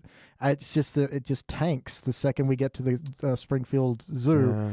I am going to participant. That seems like the median That seems fair. of those grades, so, which is a shame because there are parts that don't belong in the pit of participants. But it's just it was dragged down. It was breathing up above the water, and then something just grabbed it. Well, that's it, man. I think the problem is that you can't hack up your friends and grade each dismembered I've tried, segment I know. separately. I mean, I've complimented your eyes many times. But it's a shame. It's a shame. There's a lot of good things now thrown into the field of averageness, but it just gets pulled down by that whole second half. Yeah. Well, look, I feel better with my ranking now, having bronze in there, because I was pretty sure that it was going to be participant when I started, but I do feel bad because there are some good jokes, but like knowing that it's going to get averaged up is sort of what clenched it for me, knowing that it'll... So Shiny participant. I know I shouldn't be ranking like this, but honestly, I am dead in the middle of participants with this Follow one. your guts. And that's how I feel. This is a participant from me as well, and that will make it a shiny participant all around. Yeah. This will join other episodes like Simpson Safari, also from season 12. I feel like that makes Also sense. some good lines in that one, yeah. Regarding Margie, the Marge Amnesia episode, which we did for Teenage Wasteland. Marge Gamer, where she does the World of Warcraft thing. Bob Next Door, which we reviewed in our Sideshow Bob special, with the peeling the face off one. And Dangers on a Train, the one with Seth MacFarlane and the train. Yeah. Yeah, I think that's where it belongs. No, Doesn't deserve better. the first half does. We need the first half to lean up into the bronze area. Yeah. This is where the fan-made rewrites come into play. That's where the angry fan mail comes in. All right, guys. Now, the algorithm in which I used to decide Simpsons episodes said that we had a choice of 2 episodes to do tonight, Yes, that's how the algorithms work. and I couldn't decide. So what did you do, Elliot Jay O'Neill? Well, I hit the Simpsons Index Twitter page, which is available at Simpsons Index, and I put it to a vote. So he said, we're letting the fans decide which Season 5 episode we watch tonight. God, we're charitable. Vote on the song and we'll rank what episode it is from. So we put out there, which do you want to hear? Baby on Board or Who Needs the Quickie Mart? Well, who do you think won, just quickly? You know what? I would be much more satisfied if we sent out a postal plebiscite and we ran 2 separate ad campaigns for each that get equal amount of money and airing time. Then maybe in 6 months we have a vote after we've calculated, get a general consensus of what the people want. Who needs the Quickie Mart? We do. We had 10 votes. Which one do you think won? I am going to say the B Sharps. Yeah? Quickie Mart. All right. Well, with 10 votes and 90% of the vote went to Baby on Board. We are reviewing Homer's Barbershop Quartet. We'll be back. I have to change in my B Sharps shirt. I'll be back.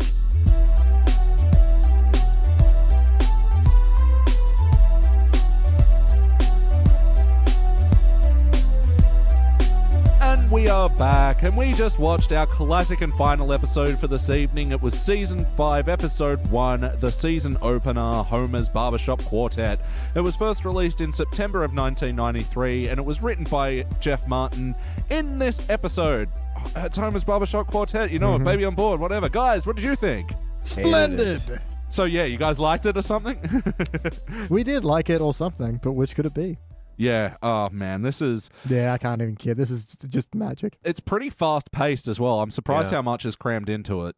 Oh, yeah, as you pointed out, like by the first ad break, we've gone through so much. It's ridiculous. Real walk down memory lane for me.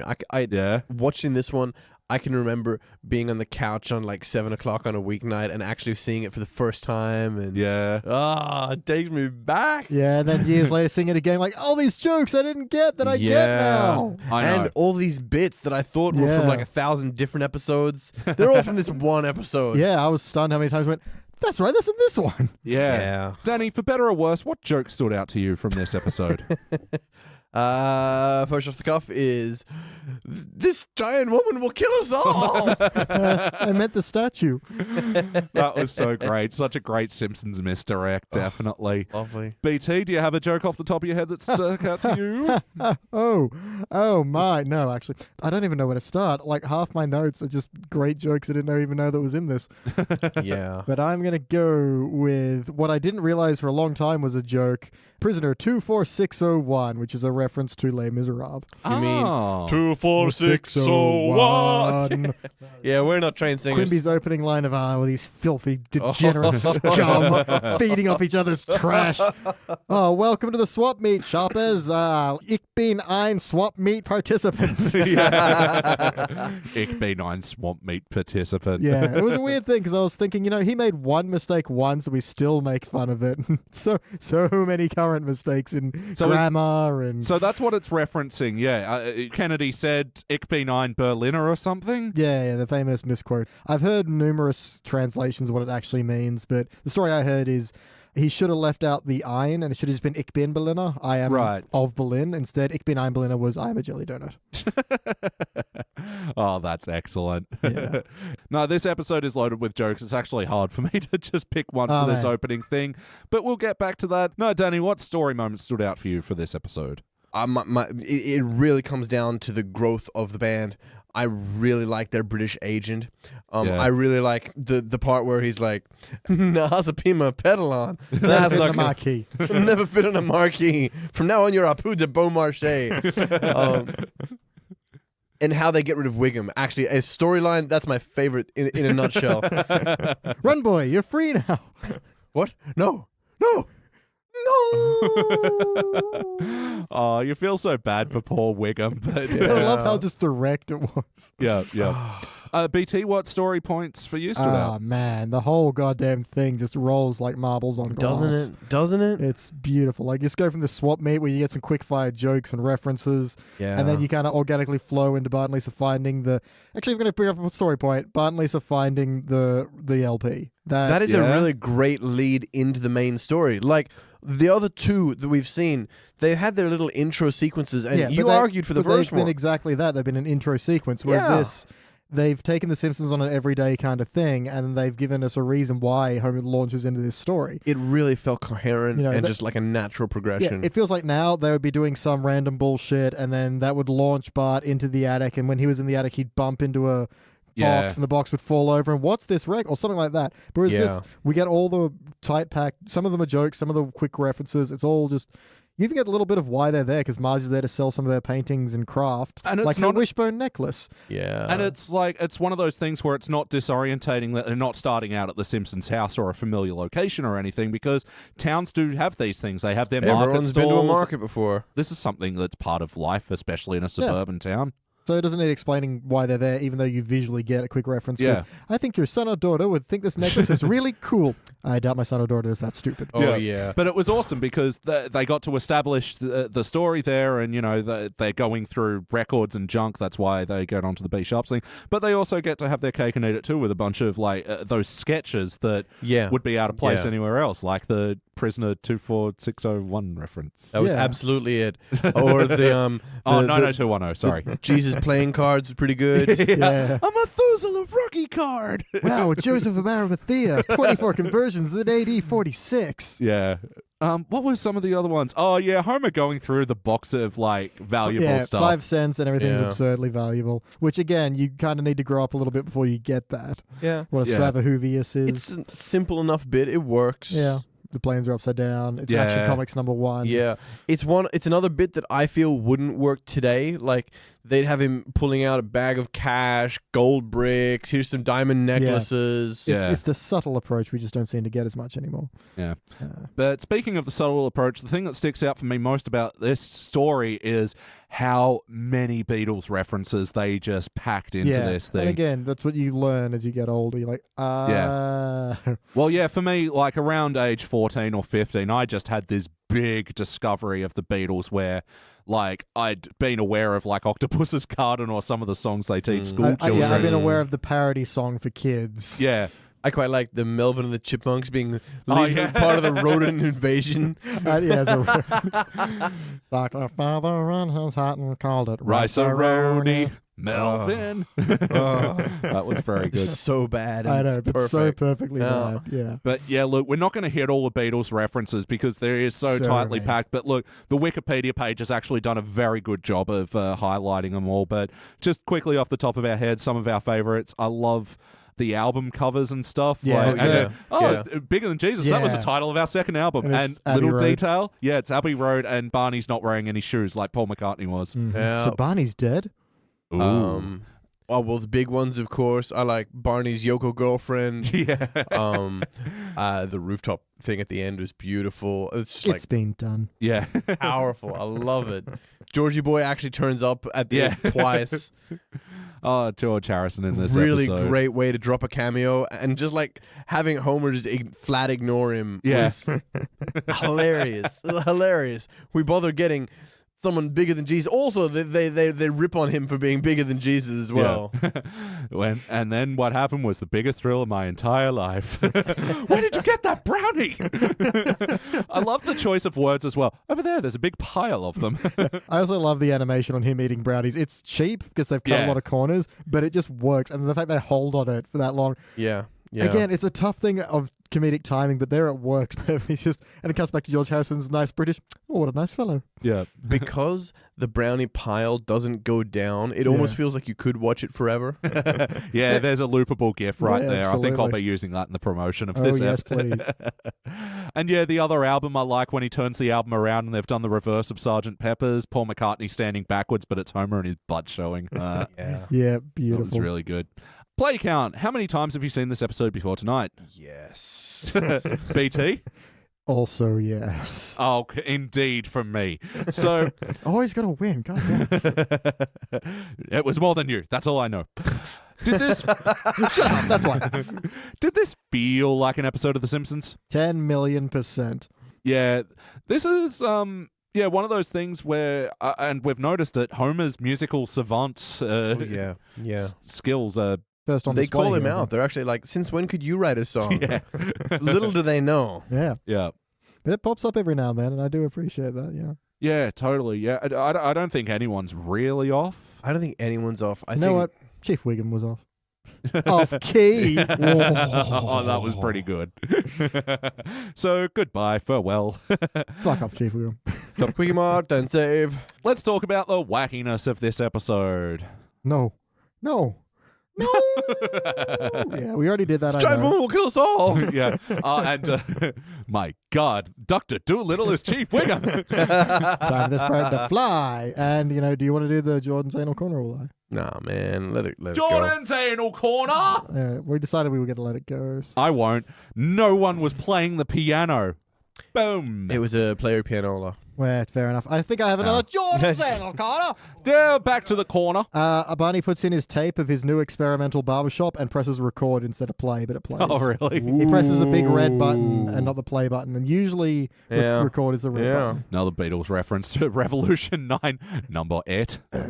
Yeah, who can no burp on cue? I can fart on cue. Want to hear? When I need to remember the number 8 when I'm at the gas station and I filled up what pump am I? Number 8. Number 8. That's how I remember. That and ha table 5. Give me a beer, Mo. I would like a single plum floating in perfume. Earth in a man's hat. Yeah, and that one came around to art imitating life, and then Yoko imitates that. Yeah, she actually, in one of her recent art displays, I think it was last year, put a single plum floating in perfume served in a man's hat. She's so meta. That's a pretty... Meta. That's Yeah, you good. gotta. Yeah. You gotta. She does, though, and... But that doesn't make it creative. No, it doesn't, but hey. Well, it is and it isn't. And I hated the show Mad About You. Parent used to watch it, and because... the episode where Yoko Ono shows up? Is the one you're going to reference? I want to film The Wind. I'd forgotten that. And then Paul Reiser just goes insane trying to fulfill this request. It's actually... I remember it being good. It probably isn't, but... It sounds pretty good. Yeah, other wacky moments be... Homer gets beamed in the head with a Grammy. That looked like it hurt. Don't throw your garbage down here. Oh my God, an award trophy. Oh, it's a Grammy. Wackiness? How about, I got nothing against you, Squiddy. I just heard there was gold. Yes. Yes. Oh, man. I've used that one so much. The way the squid looks down at his belly like, there is? Squid. I had no idea. I'm going to buy some real estate. Oh, things that have worked their way into my vernacular Yeah? are... This one's for you, sweetheart. It's the theme from a summer's place. From a summer's place. It's the theme from a summer's place. No. It's the theme. Also, when you're alone and life is getting you down, over there are movie shows. Toon. We can't get through karaoke and someone does that song without you rudely interrupting. Oh, yeah. Toon. There's a lot in karaoke we can't get through without someone either Weird Al again or Simpsons again. Yeah, that's right. And just in that moment to round it off, Grandpa's little, oh, MacDonald had a chick. Swinging his Chicano. Oh, yeah. He was happening, but I love the line, get off the stage. I want to, but I can't. Like, how long's he been up there, that poor old man? An audition just happened to roll in. He's like, well, I'm here. Yeah. So let's talk about the heart of this episode. It's not like it was going for the heart moment, but I felt like they brought it in enough with Homer getting nostalgic looking at the record and... Yeah, nostalgia's an emotion. Yeah. Definitely. I definitely felt for it. Yeah. You feel a bit of the he's away from his kids. You feel sad with that bit where we were talking about the Grammy where he's just Oh, yeah. there alone after he's winning a big award, but his family isn't there. And poor little Lisa. You beat Dexy's Midnight Runners. Hopefully he beat them hard.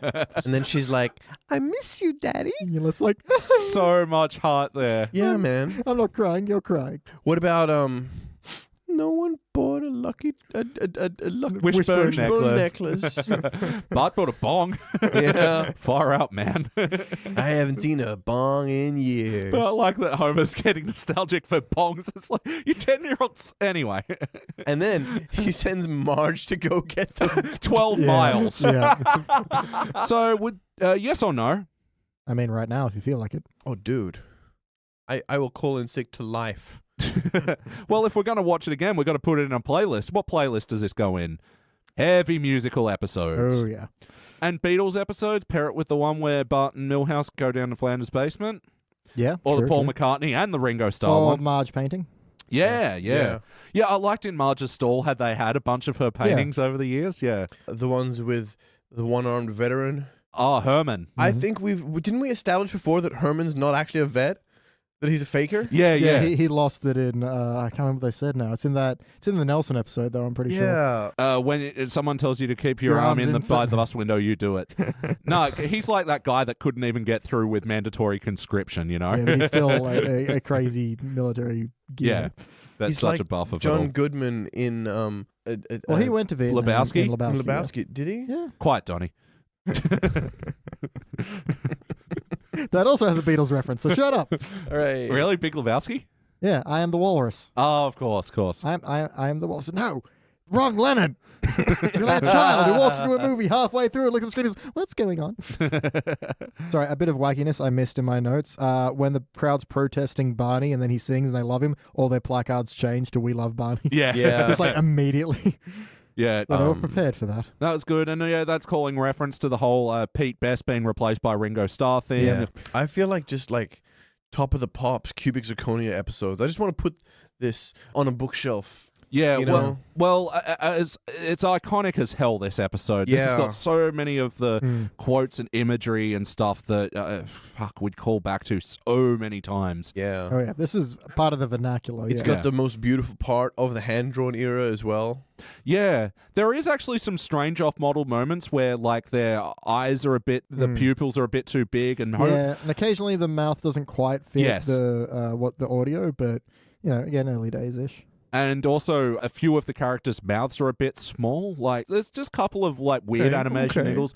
But, like, as we were saying, you know, a few episodes ago, it's sort of these charming faults which actually make this era look better than the new slick ones. Danny, what would you change about this episode? Why are you doing this to I'm me, getting man? those devil eyes again, ladies and gentlemen. Searing white hot. You piece of shit. Has anyone got an answer? I would change anyone who tried to change this.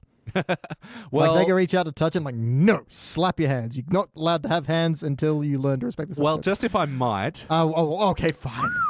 I'm going to just click my 4-colored pen here to the red setting, and... Ladies and gentlemen, that is a lie. He has a 1-color pen. Shh, you'll ruin the magic.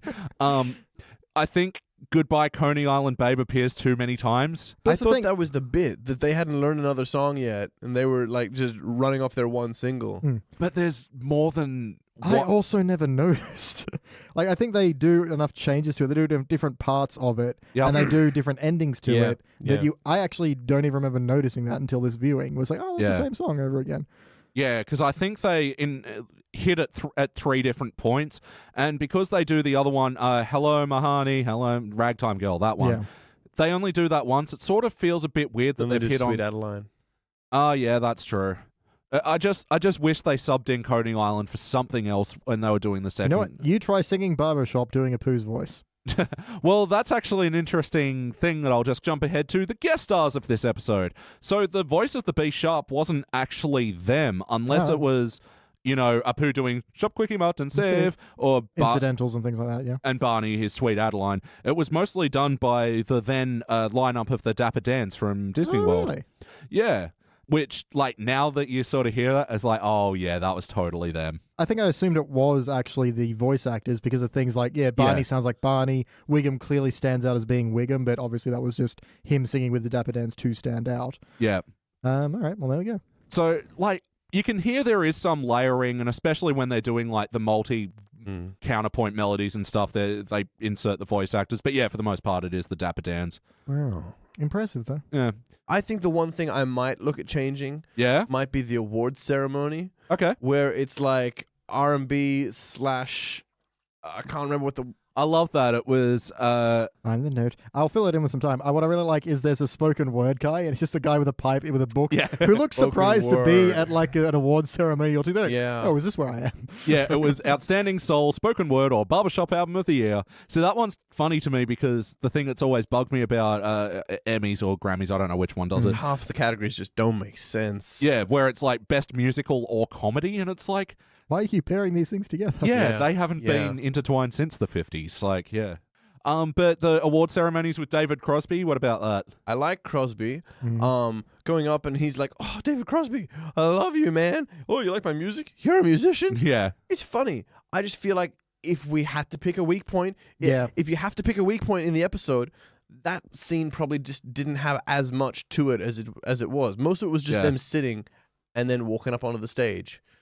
I don't know, man. It's a very small change if you're going to make it. Hey, what are you going to pick on? What's your least favorite part of the episode? I already said it. Yeah, the amount of times they played Coney Island Baby. It's just... Oh, yeah. 3.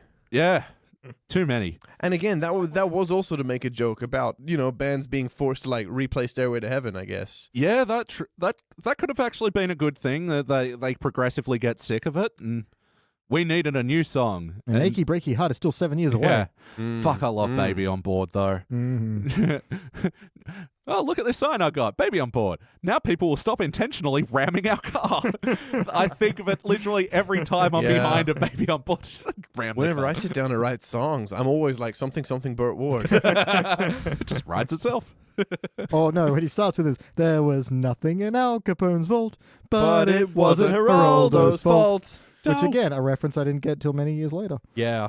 So what was that? The journalist Geraldo went... Yeah. So it was like a big televised reveal. They found a vault belonging to Al Capone many, many years after he'd been captured, and was like, huge media campaign. What's going to be inside? Find out tonight. And they opened up and there was nothing in there. And I was like, ta-da. And the nation got blue balls. More like Gerald, no. Oh. Get out. For oohing at your joke. I'm telling me to get out. I am so mad at me right now. Oh, Beach, before we go on, what was your part that you liked the least about the episode? I have to pick something. Hang on, let me consult my notes, see if I wrote anything down. Well, yeah, just to tick off the question about the guest stars. Yeah, so George Harrison and David Crosby were playing themselves as well. Okay, so, when the Beatles arrived... And they're getting off the plane. It's like a shot-for-shot remake of that. Oh, yeah, when they land in JFK Airport, I want to say, actually. Well, when they did that here, my mum was actually there, and my mum was not in The Simpsons. So there was a missed opportunity. Jordan's Anal Corner! Wow. Yeah, she was at the Australian arrival, screaming a whole bunch. Oh, wow. Her favourite was Paul. Is it Spy Hard, where like he gets off the plane and everyone's screaming, but it's actually for Weird Al and the other guy? I think so. It's the Naked Gun, the first one. Classic. Yeah. Okay, so musical moments. So Baby on Board, loved the way that came out, and that's such a cute song. Yeah. And it is something that I think they go for the whole double meaning that you could be talking about your baby or your sweetie, you know? Oh, you sweetie. Oh, you're a sweetie. Like Elliot. your child or your child maker. Talk about babe or babe. Fuck, I can't speak youth. Oh, you guys. You mean your baby or your bae? Oh, yeah, baby, daddy, fucking cock, fucking fuck. God damn it, I can't work. All right. Musical moments from this episode, yeah. Baby on Board. What else? What else do they sing? Where is me toothpick? Yes, Turalura. That was pretty good. Beautiful Where's me rendition toothpick? As well. It only just clicked with me then. He's looking for his toothpick on the floor of the men's room. I know. To put back in his mouth, presumably. Yeah. But it's a thing I do every single time I'm looking for something like, where's me toothpick? Turalura. Oh, shit. They did Sweet Adeline. Beautiful. They did... Koopa Doop. Oh, this is worse than your song about Mr. T. There's also Rice-A-Roni. I think we've pretty well effectively covered the musical moments then. Patch this into number 8 later. Hey, that's the one. That'll trail out the episode. Yes. Cool. Well, that brings me to the question. Danny, did you have any other notes about this episode before we rank this thing?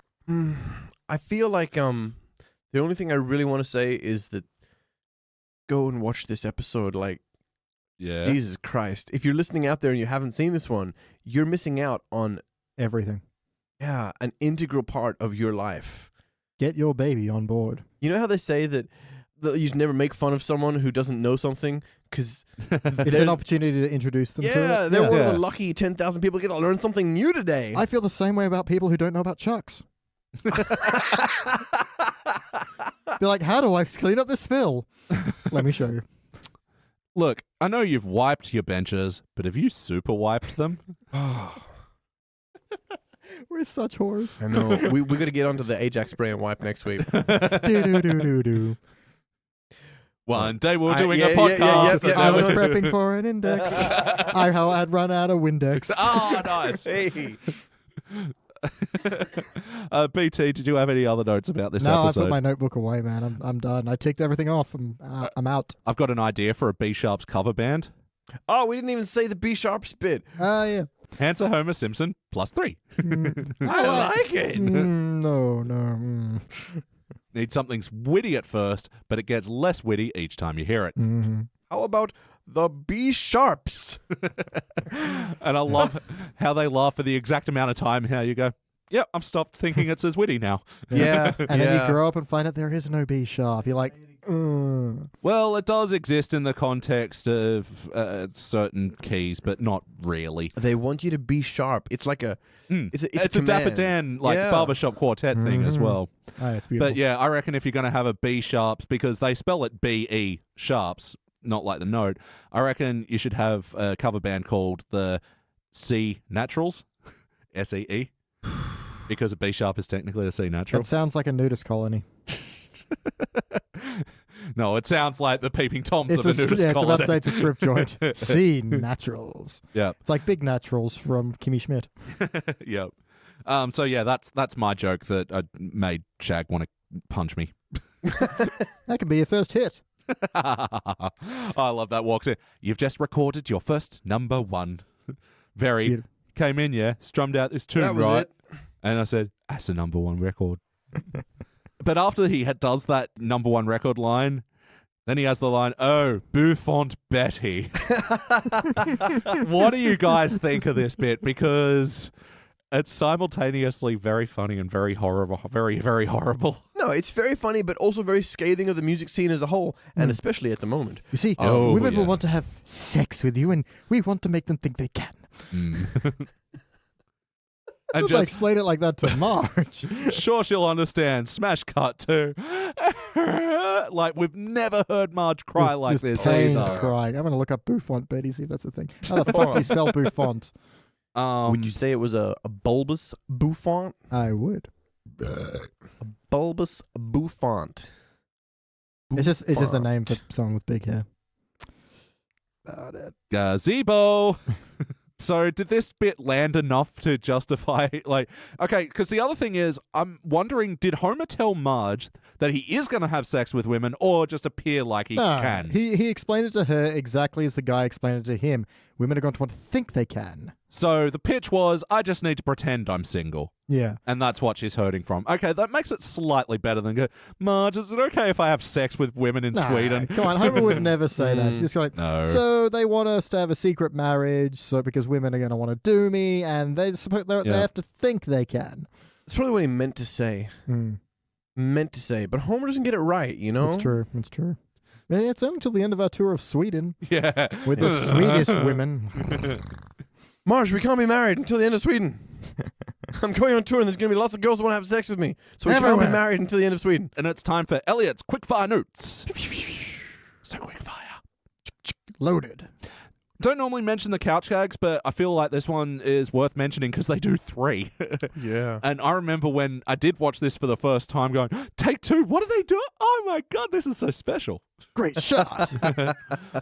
But yeah, I love it because it's all them fucking up the running into each other thing, where they run into each other, they all break, then they run into each other, they all fuse together, and then the third one, they just explode. Like, They do. This one was back in an era where the couch gags were something that everyone was looking forward to every single episode, just trying Yeah. to see what happened next. And they were still like relatively simple and like low concept. So yeah, this one was a major shock.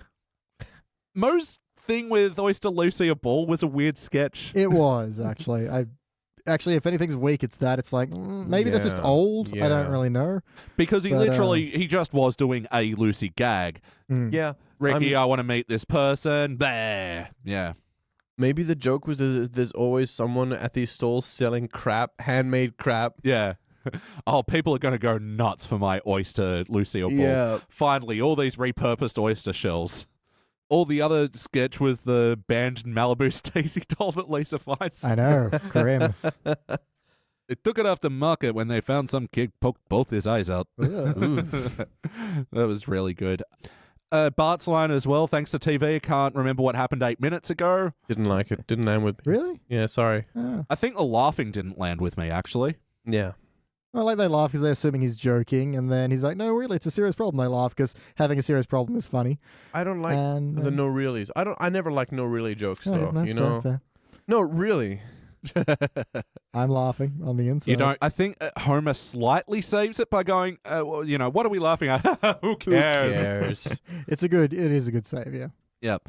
The way that Reflin Lovejoy gets Flanders off his back, there's an oil stain in the car park that looks like St. Barnabas. Oh, my stars. That's really good. And it's just him going, ching, ching. Yeah, he is ready to rake in those sweet barbershop dollars. Yep, with his special preacher's rake. You get one of those when you join the clergy.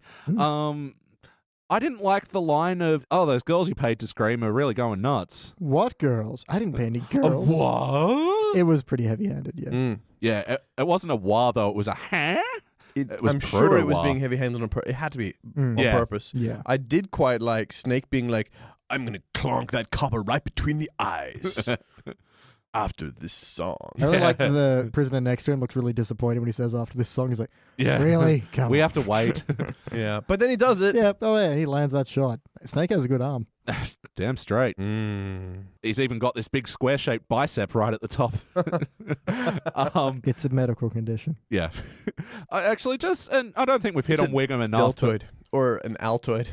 Packet of Altoids, yeah. It's a Wait. snake bite. Oh, Hooray. done. Yeah, but yeah, So- true. We have barely talked about Wiggum. Can we talk about Chief Wiggum? I can't even remember the castaways, but as far as like Karnak bits go, yep. that was pretty good.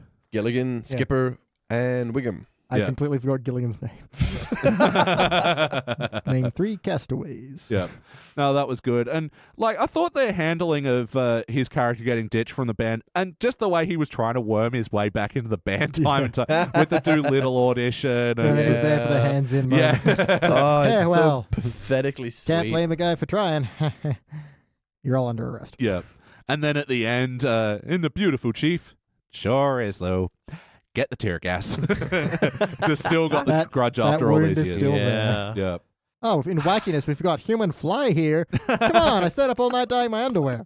I love that joke so much. It's so ridiculous, but Oh, that poor guy. yeah. I like the implication that he just did it for the attention. Yeah, yeah. Of course he did. Don't they all? Yeah, true. Nothing going on today. The extra boy's got nothing to talk about, you No. know. I'll get my human fly outfit going. And the extra boy was a little bit weird. Extra. Yeah. B Sharps on rooftop. Read all about it. What? Give me one of those. Wait a minute. There's nothing in here about the B sharps. Yeah. Yoink. Come back here, you kid. But I do think like that they're running in the background later on. Yeah, yeah. Mm. It was a nice touch, yeah, definitely. Actually, yeah, just while we're in this scene, it is a weird fucking thing that when they do Baby on Board, the first time in the episode, there's bass throughout it, but in this one, the intro has double bass, Yep. and then it just drops out the Yeah. second the song starts. It's a little like it hits. I mean, it's hard not to notice, but I was thinking about it since we watched it. Mm. I feel that makes you feel like you're the audience on the ground floor, where you might not be able to hear that from the street Yeah. side. Although I think you mentioned before that it's so that it can jump back in for the credits and kind of make it feel like you've hit a credit moment. Yeah, climactic moment. And I think there might have been a thing where, like, it was maybe distracting from the dialogue of the scene a bit, Yeah. I can see that. so they'd pull it out so that the frequencies were a bit freer. I would say that's probably why. And I think it's actually something that probably wasn't as noticeable on older TVs because, like, Yeah. I have a sound system with a big subwoofer, so I think, like, yeah. I'm pretty sure I didn't notice until you mentioned it. So I think Yeah. you'd. as a bass player, you notice it. My Yeah. my instinct was why just not have the bass at the start at all? But you need that bum bum bum. You Yeah. need the lead in. Yeah. Oh, totally. It's the blowing of the pipe to get the pitch. Mm. Yeah, well, that was a weird moment. And also in that last scene, they mention our Australian pride and joy, Dame Edna Everidge. Can't remember the last time we were all together. Last year on that stupid Dame Edna special. Which is funny because she has lots of stupid specials. She's nothing but Doesn't a she, stupid special. possums? Indeed, she does, Possum. Fun fact, Possum is how every Australian refers to every other Australian. Mm. Absolutely true. Yeah, for our international listeners. In American, they say opossum. I say bandicoot. We call them bandy cunts. Homer gives his father a pink Cadillac, and I read this as a reference to Elvis and giving one to his mother.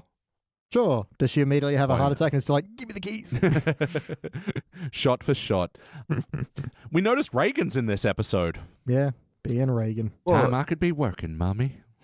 Flashbacks to the early to mid 80s, I suppose. Yeah. Yeah, when The Simpsons started, Reagan was president. Isn't that fucked up? Yes. And yeah, just speaking of the flashbacks in the episode, I loved how they did like run the two concurrent stories of past and present. And Yeah, he wasn't just telling the story at the swap meet. It was driving home and then waiting to get the wheel back and then looking through the B-Shop's merchandise. Yeah. Ooh, they had to take the foam off the market because it turned out it was poisonous. But I think if you're dumb enough to eat the foam anyway, you deserve to die. Bart in his own world, just What? But I like how he's like crouching over the foam as he eats, and he looks up like he just was not listening at all. Yeah. It's like, foam, guess I'll eat it.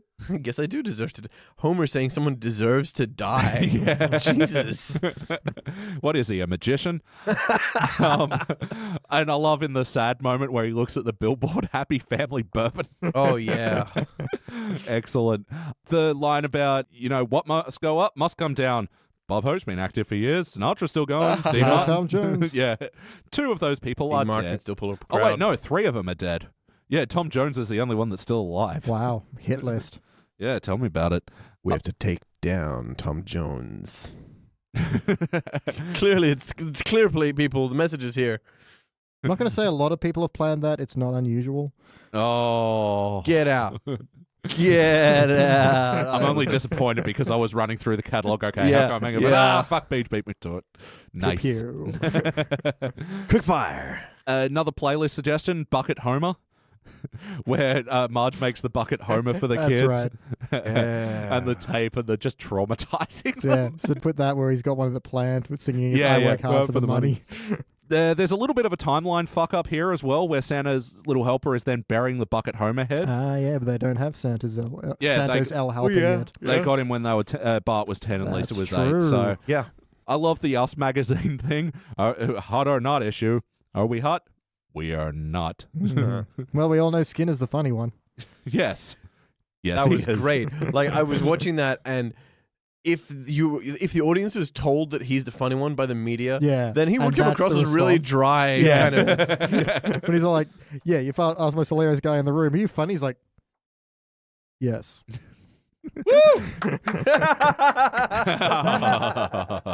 Keep your pity Oh shit. applause. Yeah, that's all I've got. Homer's final line as well. And thank you on behalf of the group. I hope we pass the audition. Yeah. Another Yeah. Beatles reference Yeah. as well to Get Back, I believe.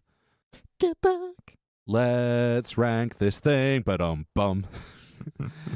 And we'll start with BT Calloway. Neato. Cubic.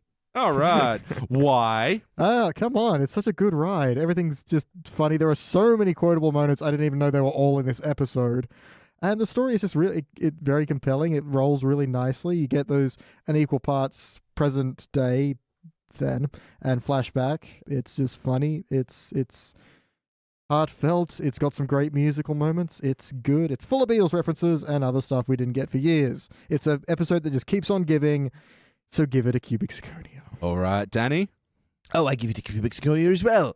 Yeah, no, it's really a solid one to decompress, I suppose. There's, like B just said, I don't really need to go into too much of the nuance. The writing is really tight, really fast. It doesn't downplay to the audience like a lot of modern stuff does.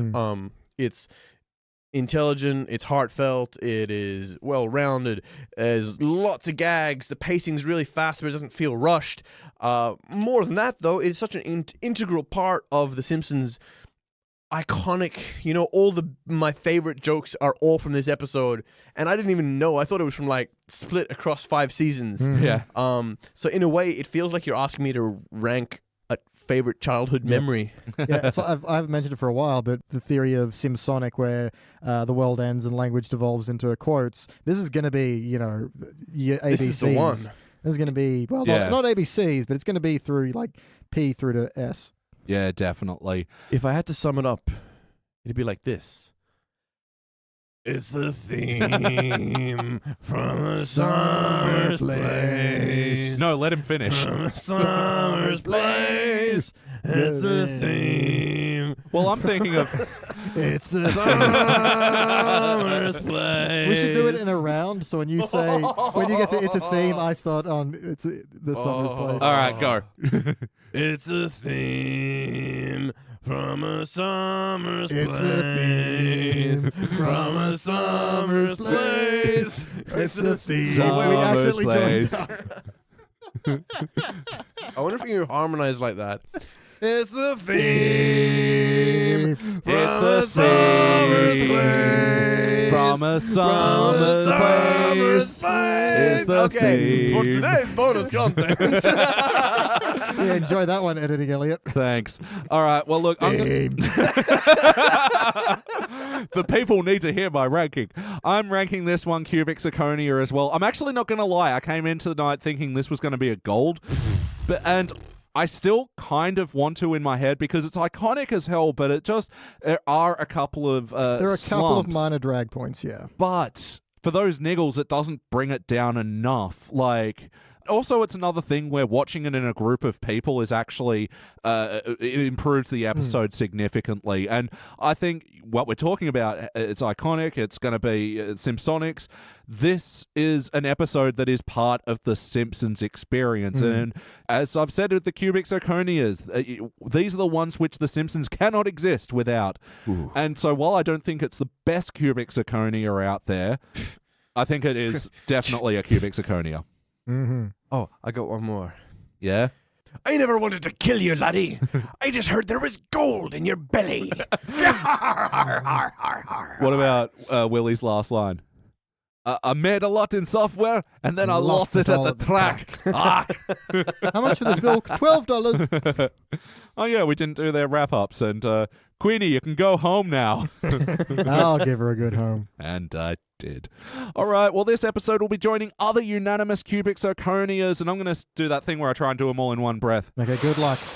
But the General, Brush with Greatness, Lisa's Pony, Flaming Moe's, Homer at the Bat, Homer the Heretic, Lisa the Beauty Queen, Mr. Plow, Marge versus the Morrowind, Cape Fear, Treehouse of Horror 4, Boy Scouts in the Hood, Treehouse of Horror 5, Grandpa Simpson versus Sexual Inadequacy, Homer the Great, 2001 Greyhounds, Lemon of Troy Butts, Elsie So, Homer the Smithers, 22 short spells about Springfield, and the Ghost of Flying Alpha's brother from another series. Wow, that's like 27 now, I think. I like we're soon going to kill you if we rank enough high. There were gonna have actually a 3 great bits where I was playlist. like, okay, breathe in. I'm like, oh, wait, I can't. Yeah. I noticed. I was going to let it slide. All right, guys. Well, that has been episode 61 of The Simpsons Index. Thank you very much tonight for joining me in the studio. Thank you, Danny. No. Thank you. And thank you, BT. You know what 61 rhymes with? Sticky buns. You better clean those fingers with a chucks. And we'll go out this episode that, yes, if you have any cleaning needs. I've flogged it enough. They're not even giving us a goddamn time. And that is all the mustard in the house. Don't you shit on his crumpets. And if there's mess, wipe it up with chucks. Thank you for checking out the Simpsons Index podcast. Don't forget to go to www.thesimpsonsindex.com for the spreadsheet and information about upcoming episodes.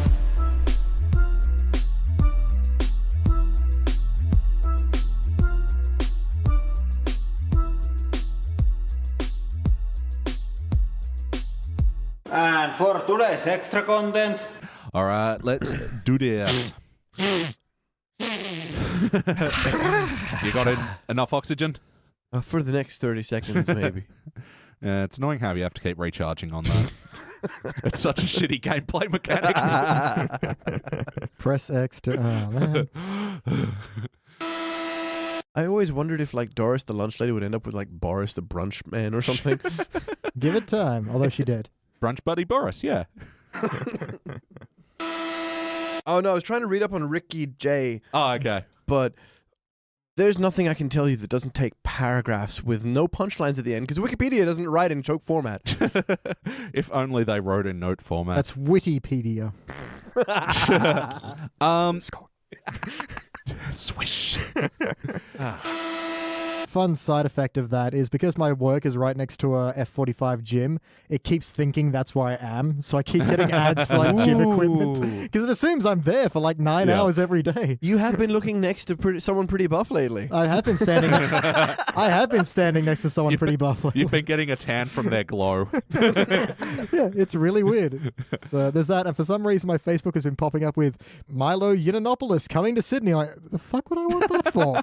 And then it's fun, you click on comments and everyone is like, what the fuck is this on my feed for? Yeah. Fuck my dick. What was the song called? Oh yeah, there was a. That was what the song was called. I remember it like it was tomorrow. Fuck my dick. What was that song called? See, that is your weirdest pickup line, and yet it works. My favorite one is "Fuck me if I'm wrong," but is your name Gretchen? Guys, thank you for joining me in the studio tonight for this. Well, that's what we came for. This. Let's try that again. No, I think that was perfect. Number 8. Number 8. Number 8. Number 8. Number 8. It's the theme from a summer's place. No, let him finish. From a summer's place. It's the theme